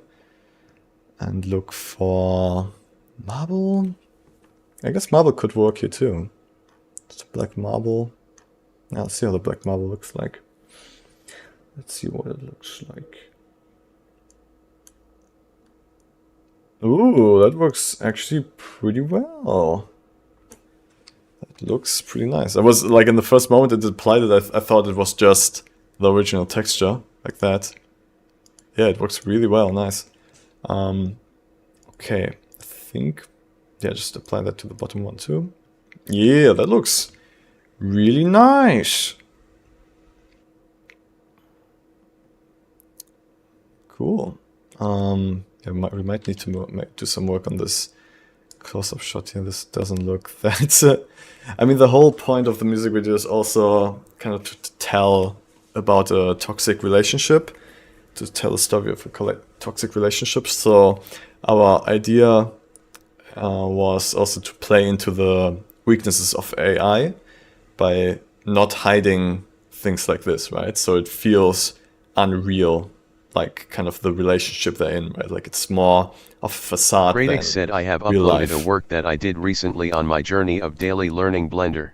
Oh, nice, man. I'll check it out after the live stream. Because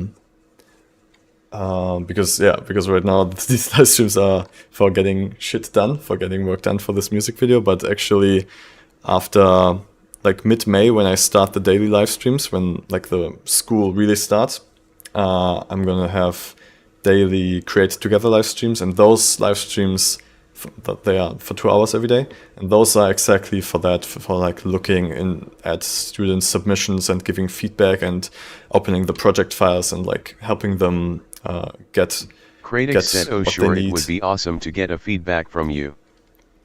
Yeah, sure, man. I'll do that later in text, though. I really want to get some stuff done. But if you're really interested in getting kind of like mentorship from me and from my other like from people that because I have a lot of friends who are really experienced, and I gave them the mentor role here on the server.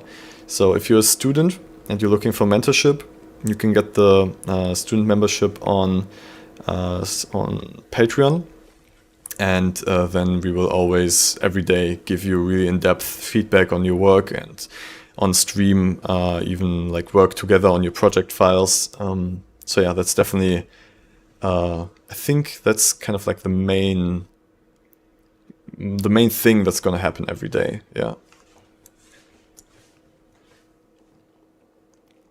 Okay, what do I want? Oh yeah, the floor looks a little bit repetitive. Actually, something that I just thought of, which is always a bit annoying with reflective surfaces, is that when we have real footage, that footage should also reflect. And that isn't always super easy. But let's do it. Let's go for it.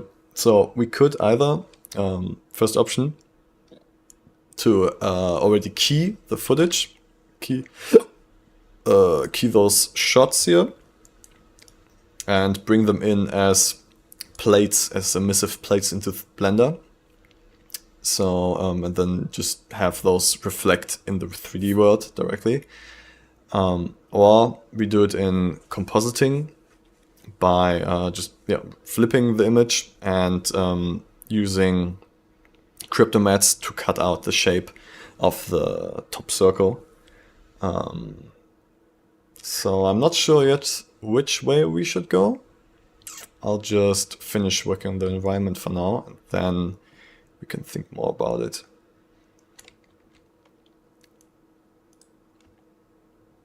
She's in the front here, looks pretty good. Let's enable cycles actually to see like the fully final look. Yeah, it looks good.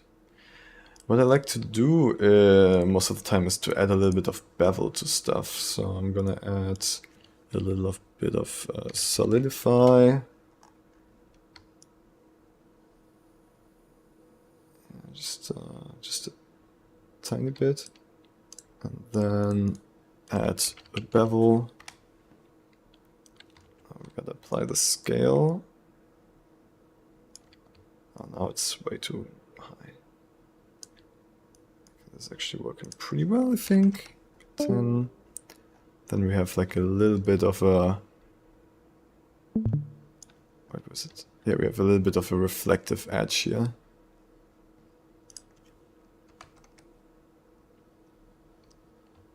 Yeah. But I don't want to overdo it.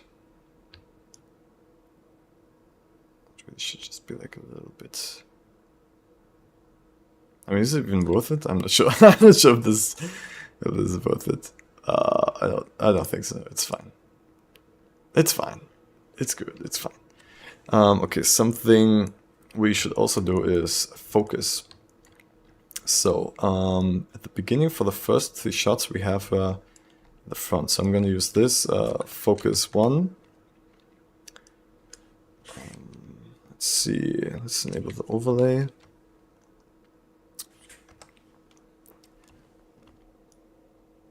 Okay, the focus 1 is not completely on point.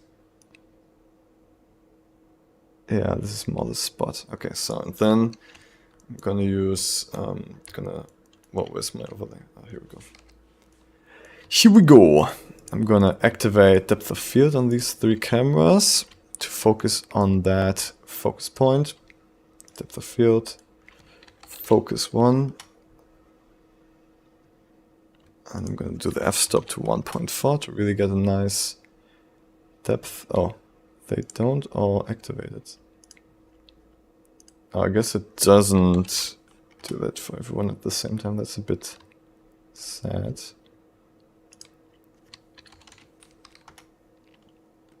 Okay, but the settings are the same, right? Yeah. Okay, so now we should have depth of field. Oh, I forgot this one. Oh no, I forgot this one. Focus 1.4. Yeah, now we have some realistic depth of field. Something that I did, but I don't think I'm gonna go that far. Something I did in the past to like make the depth of field effect more realistic was to... Okay, let's try it. That's whatever. Let's go for it. So we can get more realistic depth of field by using a curve here. And was it the camera? I think it was this way. So what? No, it was the intensity, right? I don't fully remember, but there's a way to like get more realistic, kind of like bokeh, more realistic bokeh with this. Yeah, you see like these kind of like dots to get those from the image.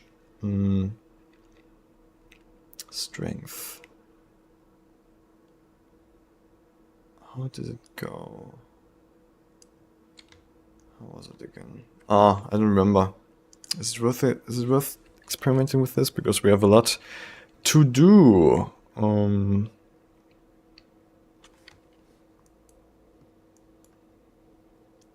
Maybe we can separate the highlights and then multiply and add them. Yeah, that could work. So let's do a ramp. Let's do a ramp.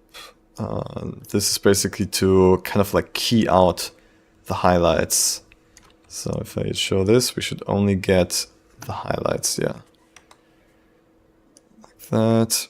On the highlights, and then we multiply this on top of 1. So math multiply. I'm gonna multiply this on its own already to like control the strength, and then multiply it. Oh no, add it onto the original, which is 1, and we're gonna add it, and then we should get brighter highlights. Yeah, it worked, but it's a little bit obvious right now. Okay, 10, let's see. Okay, and maybe we give it a little bit more. Like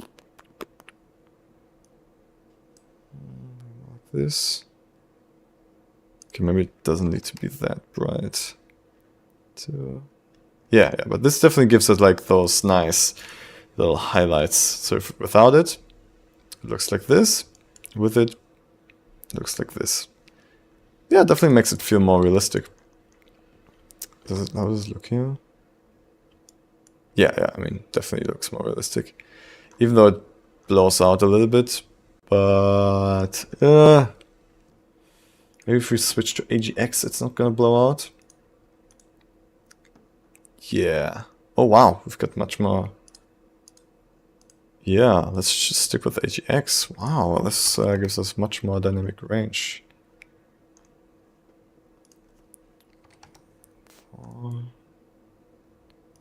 Let's do ease. Yeah, that's good. That looks good.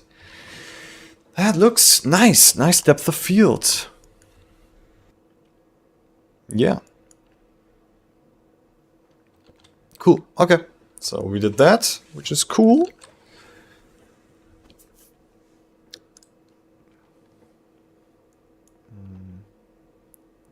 Move around.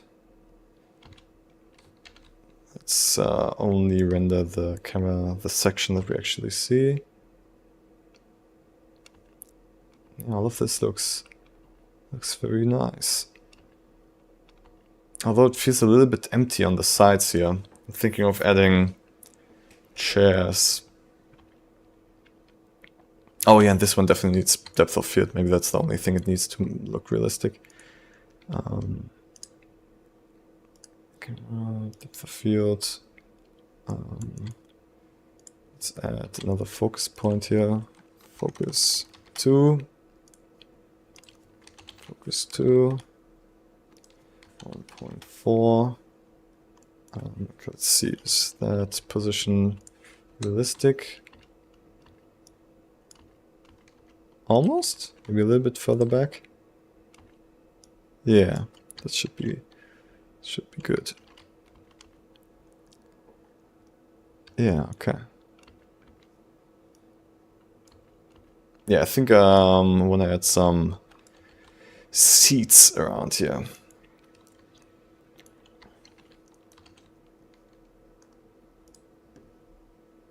Okay, so cinema seats.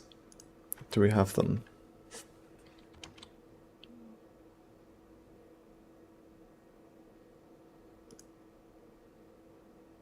No, these don't look.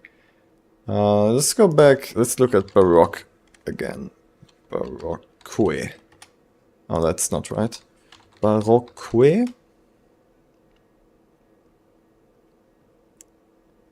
Yeah, we get some nice chairs here. I want red chairs for sure.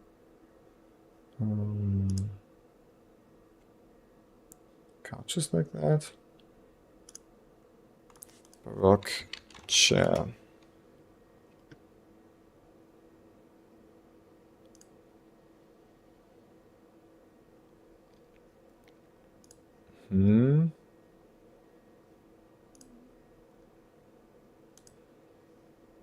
No, this is not Baroque anymore.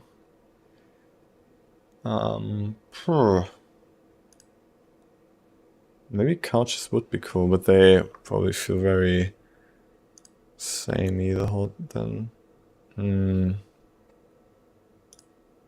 Oops, no, I didn't want that. I didn't want that commode.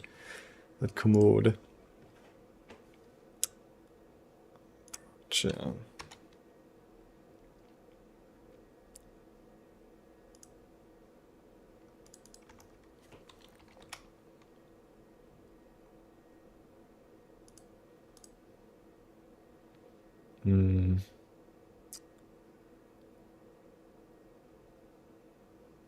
Not sure.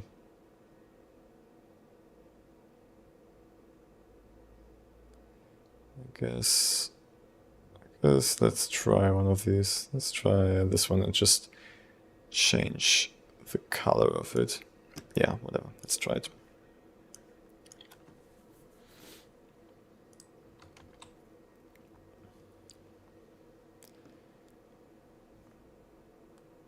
Okay.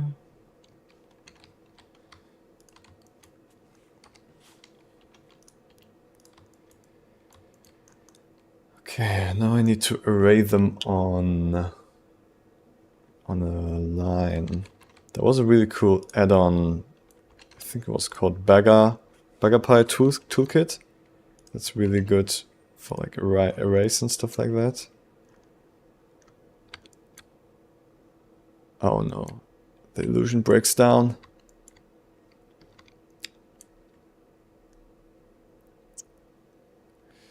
Huh. Maybe we should just go a bit more abstract. I don't like this. I like this chair. Let's see. Let's see what kind of Baroque stuff we have. And just like drop it in there. So, Baroque. Oh, the bed is interesting. A church. Bathtub. Book. That's kind of cool. But it's a bit too, yeah, it looks a bit too magical. I would be still interested how it looks like. Let's try it. Oh, yeah, statues. Yes. That's that could be really cool. Yes, this one works thematically also well. Okay, yeah, I think I'm gonna go with statues. Classic statues.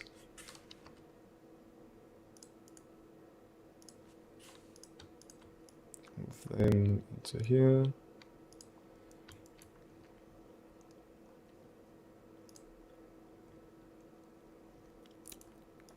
Our world needs to be the same image.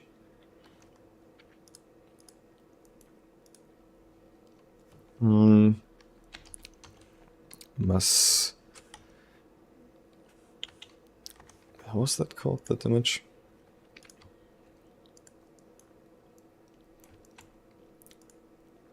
Starting hall?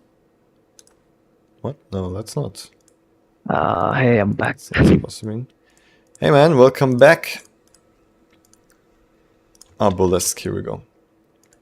Okay, so our world is supposed to have the burlesque background. Yep. Strength can be very small. Yeah. Okay, this could actually be really cool. If we have like statues laying around.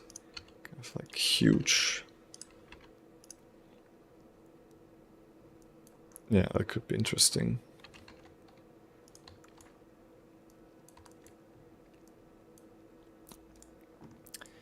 I'm gonna do a mirror modifier here again. I'm gonna copy this over to the other one. Copy modifiers.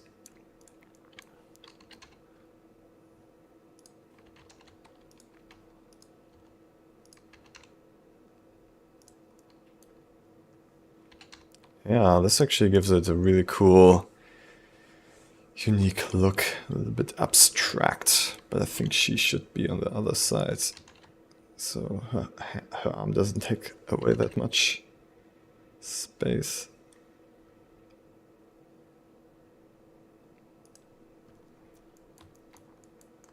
Yeah, like that.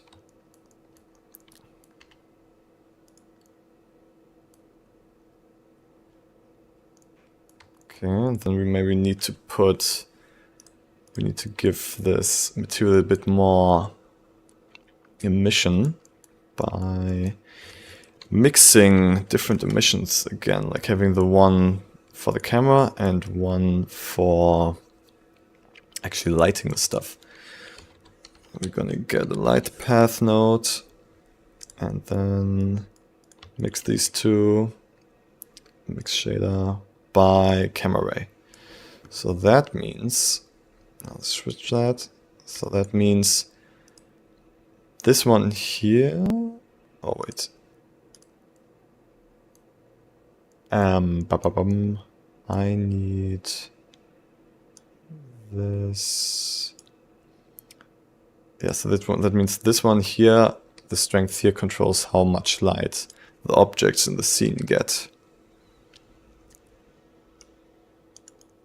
Yeah, this looks kind of realistic.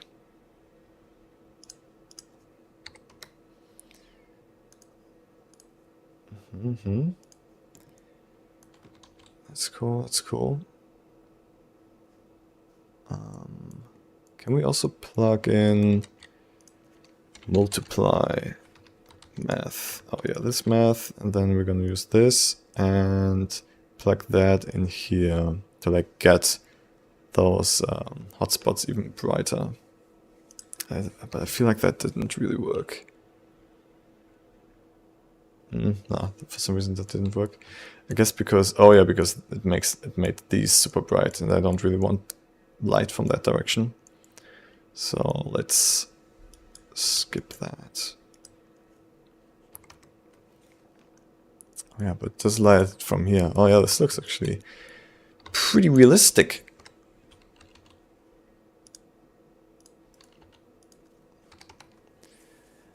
I don't think we got time to render this with volumes, but I want to see how it looks like. So in light, I'm gonna add a cube with a volume shader. With the volume scatter. Let's make it really low density. 5. What I also always like to do is to put the anisotropy really high, because that means that light sources put their kind of like volume. It just makes the volume a little bit sharper. I'm not sure how to explain it. Yeah, I mean, it does look better, but I'm not sure if we have the time to render with volume. Well, let's see how long it actually takes, because it does add a little bit of an atmosphere, which is cool.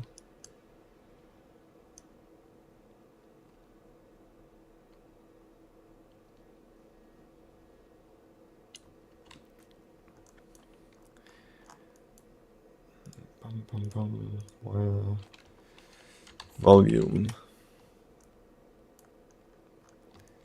Can we position these a little bit nicer, maybe?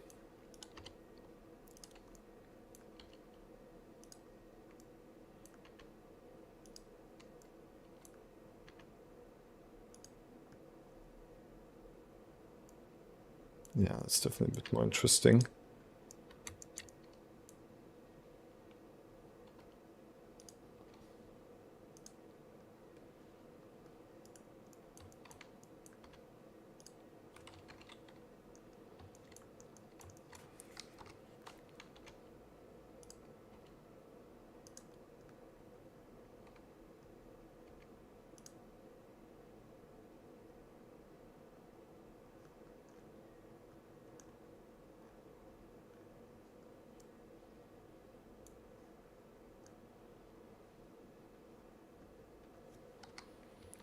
Maybe actually have it in front of the camera, kind of like give it a bit more depth.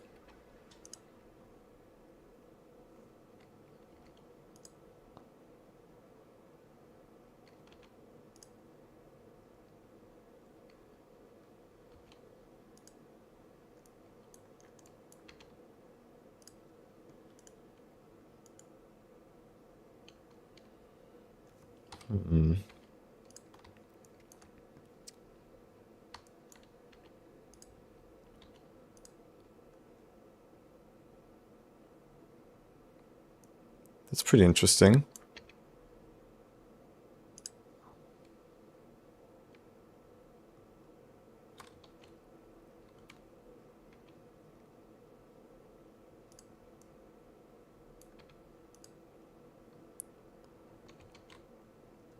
Yeah, that's pretty interesting. Okay, I want to try to just duplicate this and have it in front of the camera just to add a little bit of depth. Foreground element.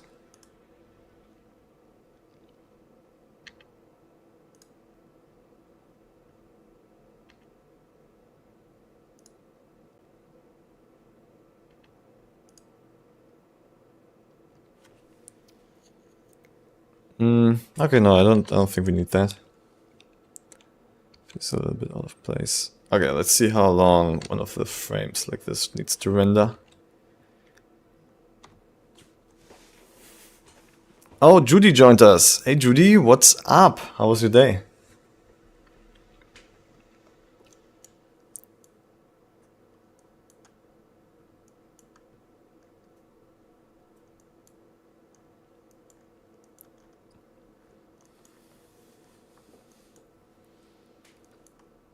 Okay, I feel like, yeah, the haze definitely adds a lot, but it takes much longer to render.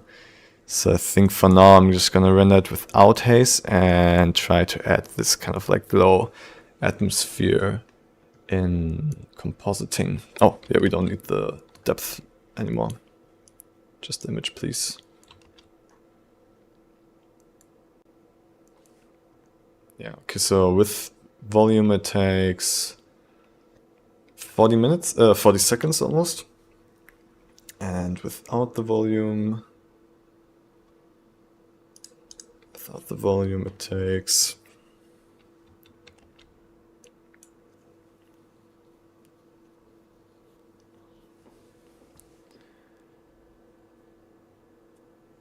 10 seconds. Yeah, I think I'm gonna go without the volume for now.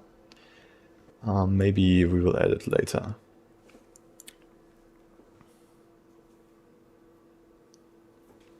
Okay. Okay, I hope that's good. Should be good. Okay, so yeah, I think I'm just gonna render this. Yeah, I'm just gonna render this on the second GPU and then we can move on to some other stuff. Okay. Burlesque, put that in here. Burlesque V1. We want the mist, multi-layer float, draw. Here. Okay. Oh yeah, we actually don't need the last frame. That's only for the projection. Alright, here we go. Render that.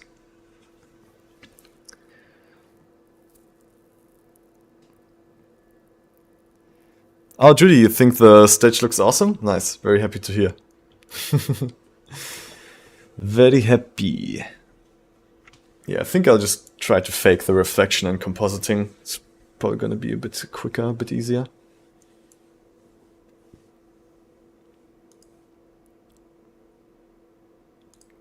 Okay, we need 9 seconds per frame, or more like 10 seconds. Let's quickly calculate how long that will take in total. So 10 times 257, that's seconds, that's minutes, 42 minutes. Okay.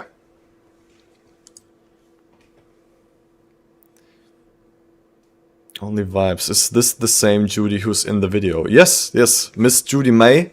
That is our music video music artist Judy. It's her. It's the one and only.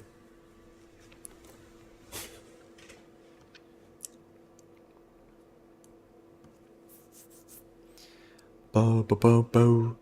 Bo, bo, bo, bo, bo. Okay, so this is rendering. Okay, we've got another half hour. Half hour. So what makes sense to do on the stream in half an hour? Let's see. Let's look through the edit one more time. One more time. I guess we could start on the masquerade environment.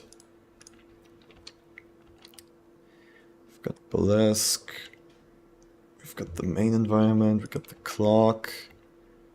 Okay, let's just watch it once. Let's go. For the people who haven't seen the music video yet, or the current edit. Here we go.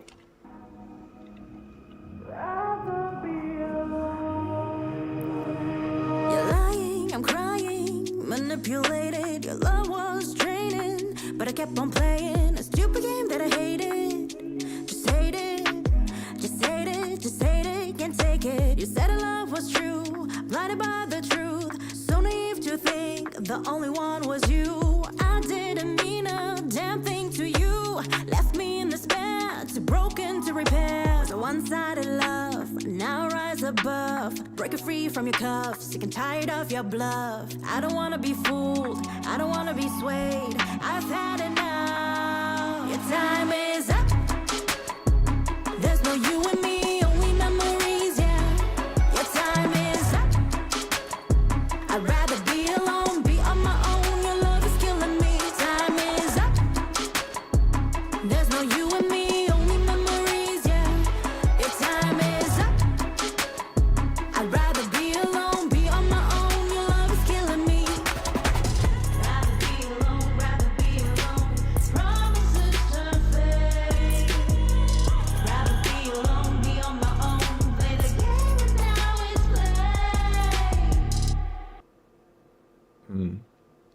Cool. Okay, I got an idea what we could try out in the last half hour. Only Vibe says the song is so good, Judy. I heard it a bit of it in yesterday's stream on Adroid's recommendation, waiting for the full song with Calva's VFX magic. Hell yeah, dude. Yeah, that song is so good. I mean, it convinced all of us. I mean, Judy's a friend, so I would do a lot for her anyways, but like her having such a good song convinced the whole crew to like put in a lot of work to make this happen. Alright, so my idea is for the last half hour, because our idea with the video here, we have this mask, right? When is the first time we see it? Oh, yeah, in this shot actually. The masquerade. So the idea was that we key out the mask and have a different environment be visible through the mask. So let's just try that out, see if it works. Okay, the problem here is that this is twice speed, and if we just go into resolve like that, we will have all the frames, so we will have twice the work. So I'm just gonna render this out as it's with the baked in retiming. So video effects, source resolution, HR, yep, boom, boom, boom. Diffusion composition, no color grading. Okay, let's see if that works. So VFX, what did I call it? Footage, VFX convert, yep.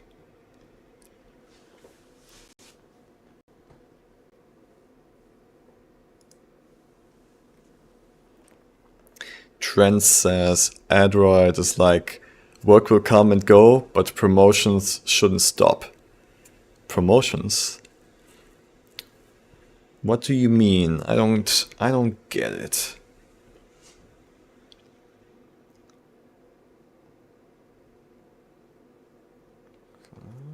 Is it done? It's done. Okay, let's see, is the metadata correct? It's 8K, 25 FPS. Yep, that worked. Okay.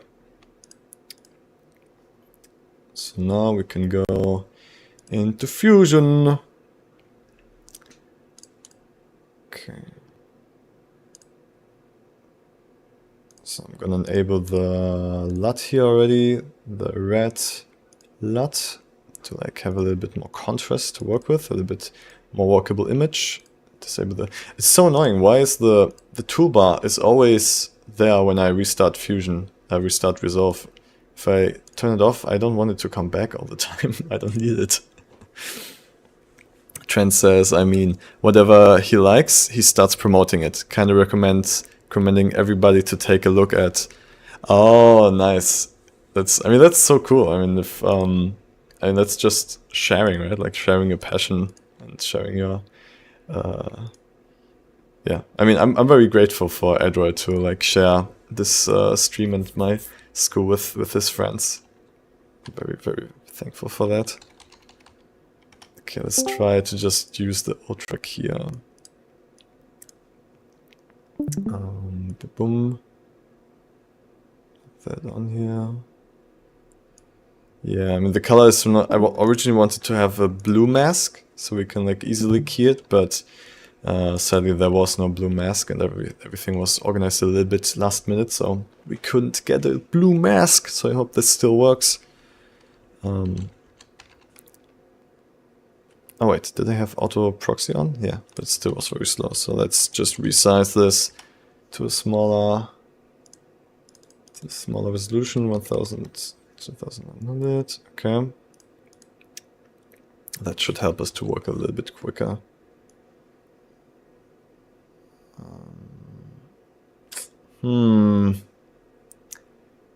Does not seem to work that well.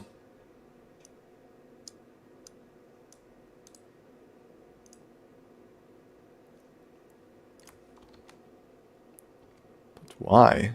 I mean, it's still a different color, right?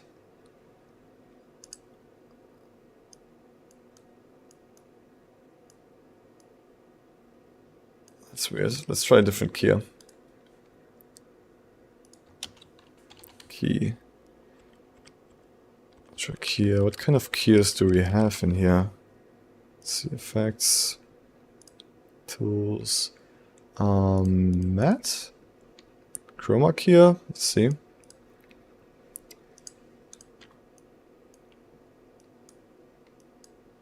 Oh, okay, yeah, this kind of works. Wait, I think we have the same functionality in Ultra Key too. Yeah, we do have the same functionality. Okay, so let's just draw on this.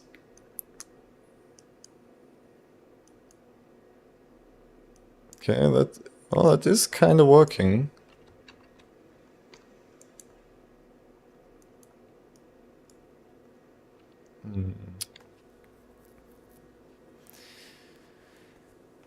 Skrilla VFX is also back. It's Eric. He says, "Hey, what's up? I'm not finished watching the stream yesterday and now you are already live again." I mean, yeah, dude, yesterday's stream was 5 hours. When do you ever have time to really watch a 5-hour stream, right?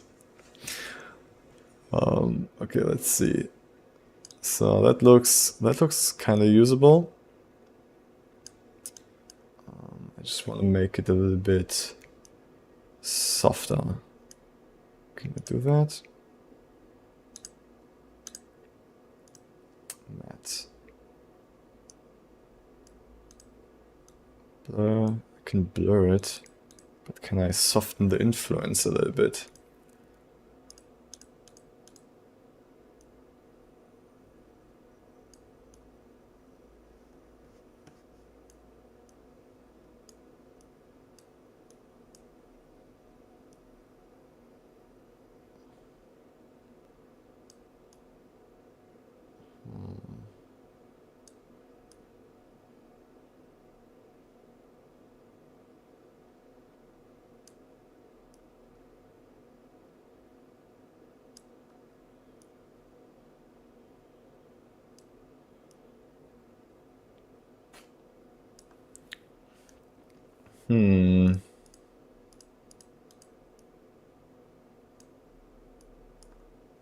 Not so much.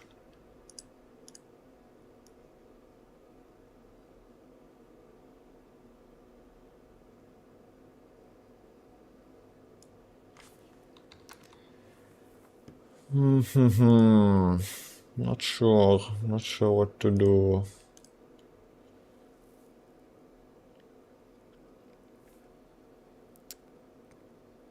Eric, you're at 37 minutes. Damn, yeah, you still have a long way to go. But I see you're on Discord now. That's nice. Only says Cover putting up premium content on live. I hope it's premium. I hope it's high quality content. But yeah, I'm having a hard time figuring out how to properly key this mask right now. Maybe keying is in the way. Maybe magic masking is the way. Let's see. Magic mask, magic mask. Okay, that does her whole face. I don't want that. So minus magic mask. Minus magic mask. Minus. No eyes. No eyes. No nose. Not that. Okay. That works. Ah, it's difficult, man. It's not as easy as I would have wanted it to be.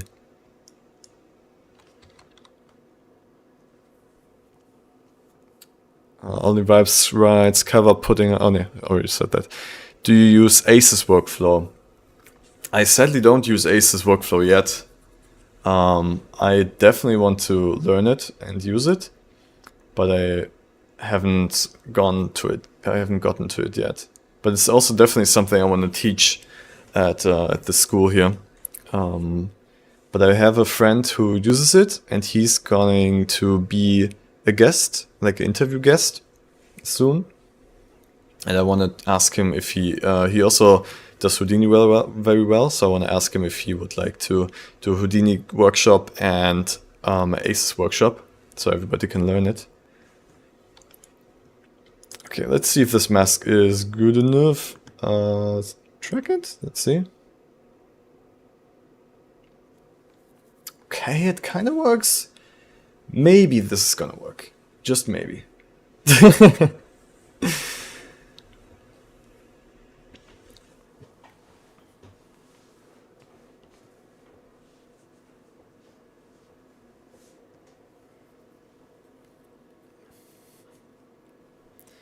Okay, so we got the mask here, and then we're gonna use that to cut it out and show a different environment.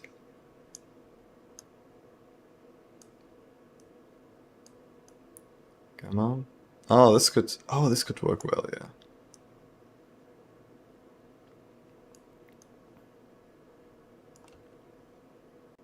Oh, it's definitely a lot of very flickery. Damn. Let's try the deflicker. Resolve has a pretty good deflicker.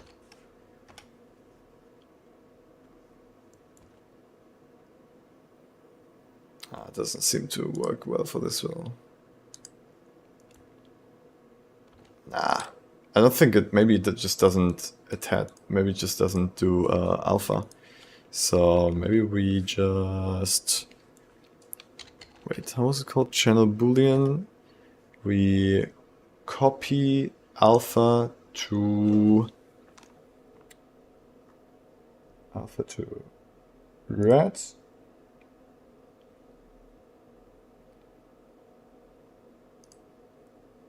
No, wait.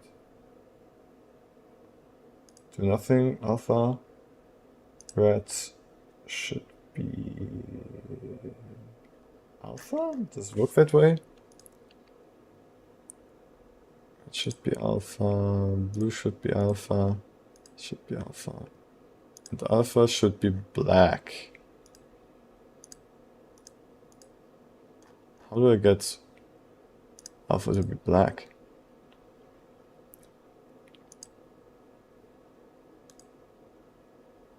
Doesn't seem to work. Aux.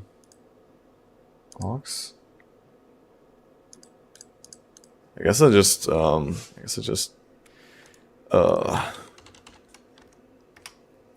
merge it with the background. Yeah, I guess.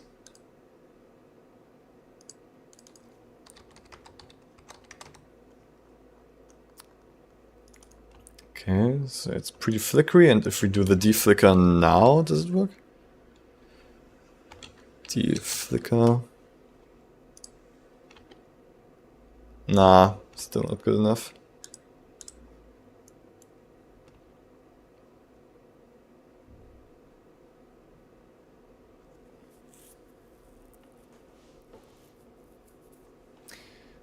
Oh, Eric says there's a black option in the drop-down menu. Eric, can you also use the text-to-speech command in this chat, like the /TTS? That way I can directly hear you when you have something. That would be really nice. Thank you. Okay, let's see. Alpha to black, you said? Oh, okay, yeah. Let's see.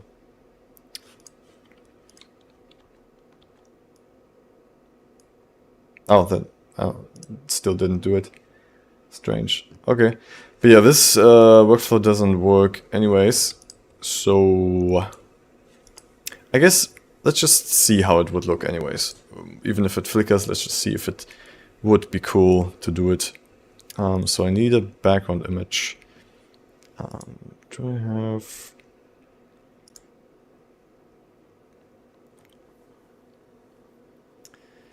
Skrill VFX. Oh no, you need to do the TTS in the stream chat on Discord.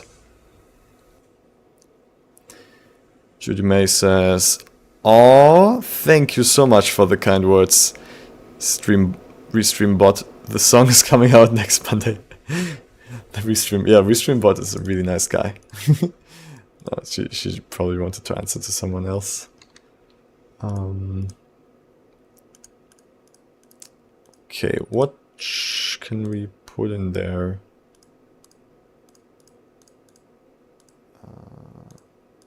Thianli Kilua Eric said there is a black option. Ah, there you go. There you go. I heard it now. But yeah, sadly the black option didn't work.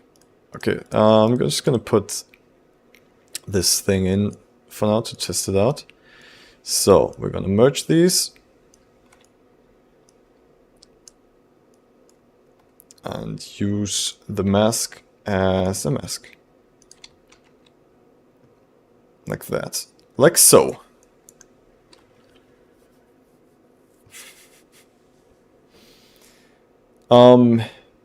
Yeah, doesn't look that good yet.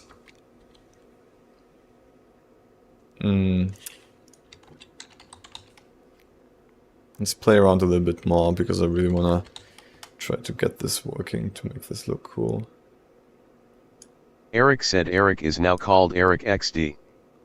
Eric is now called Eric.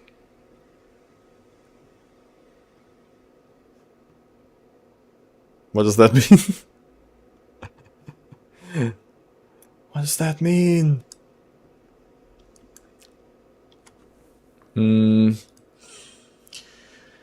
Maybe we have to make it softer. Let's see.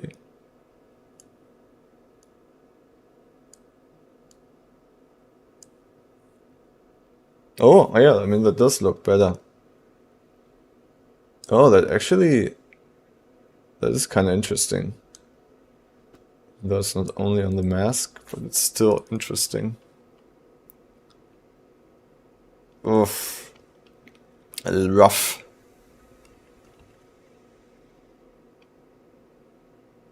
But it is kind of cool. Oh, the flickering is just annoying. I don't want it to flicker.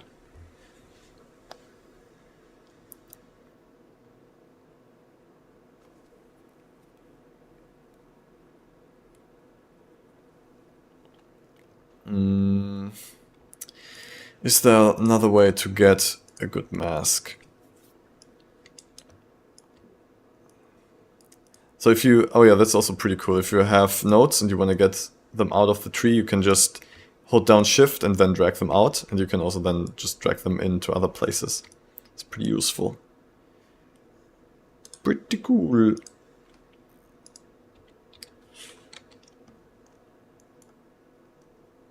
I mean, this mask doesn't look that bad. Right? Oh yeah, this is not that bad. Okay, let's plug that in as a mask. We just need to... yeah, I guess we should invert the alpha, right?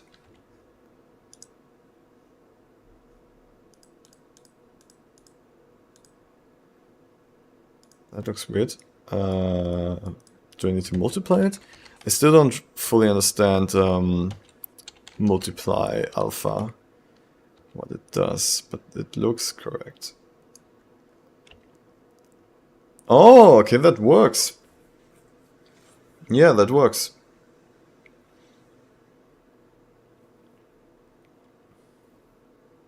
It's interesting. It's interesting. I like it. It's not flawless yet, but I like it. So what did we do again? Oh yeah, we used these values.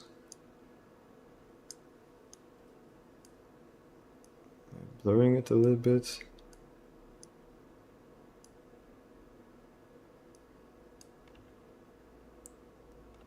No, that doesn't really help. I think we need to denoise it before. That's where the flickering comes from, probably. Denoise. Noise. Noise reduction and remove noise. Okay, we've got two different ones. Let's see which one works better.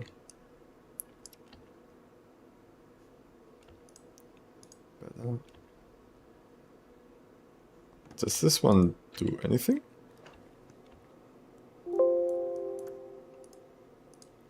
Yeah, this is also pretty useful. You can have A-B comparisons. So you can drag in this at B and then you can see the difference. You can switch around. You can slide the differentiator. The differentiator? Oh, why do I have suddenly so many? Oh no, this is the one I wanted. And also on this side.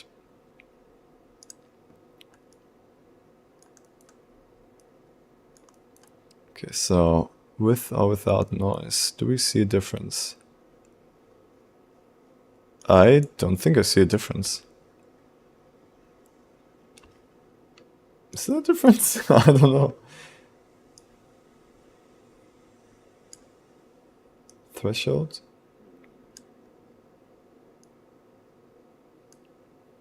Spatial? Oh, maybe it's this one that we need. Enhanced. Okay, well, let's do that again. Spatial, enhanced.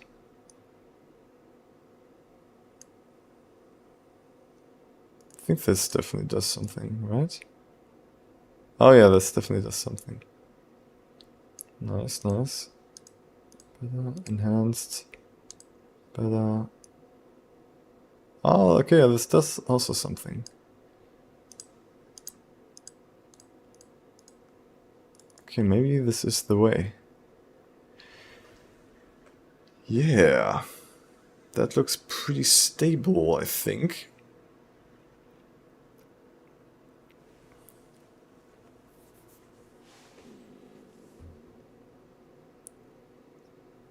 Only Vibe says, Android, as you like the song, we want to see you dance on this song next Monday. And no CGI dance. That would be epic. Okay, we got it, we got it.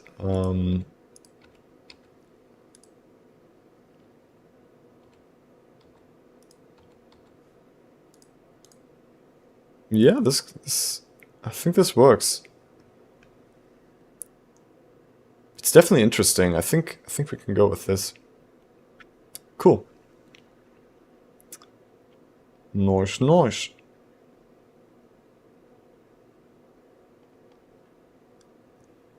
Yeah. Okay. Yeah, let's go. Let's go with that. And then we can hopefully also replace the color of the mask. Maybe that's too much. Maybe we just need the background to be a color that's already mask color. Yeah, that would definitely make it much easier.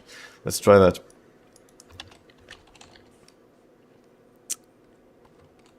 Color corrector.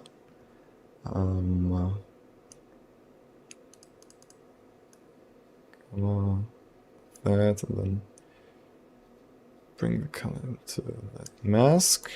Let me see that mask color again.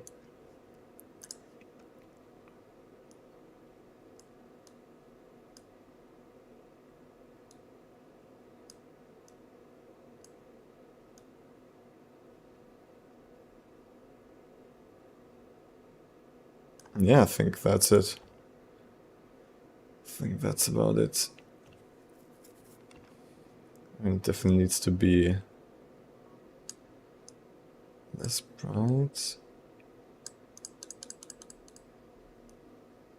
Like that. Yeah, that's cool. Yeah, I think we can go forward with that idea. We don't have to remove that idea from the video, I think.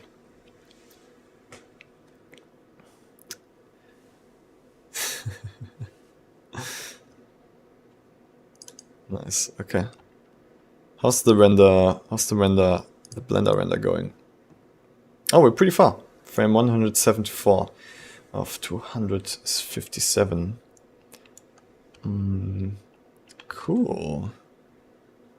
Okay, I think I'm gonna wait a second, let me go into talk mode. Here we go, talky talk.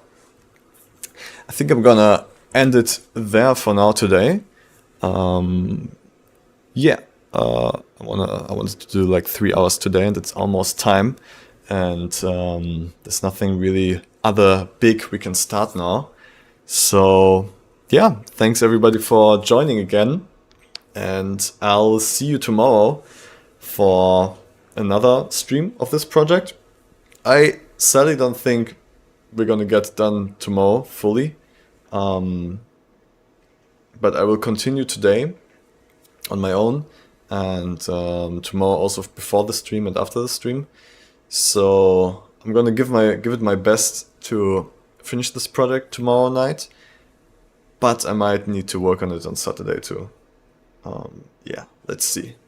All right, everybody, have a great night, have a great rest of your day, and please consider subscribing on Patreon, even if it's just like the cheaper supporter tiers. But yeah, I really want to try to make this my full-time job, and for that I need financial support. But that's enough of that topic. I hope you have a great day, great night, and I see you tomorrow. Bye bye. And clicking on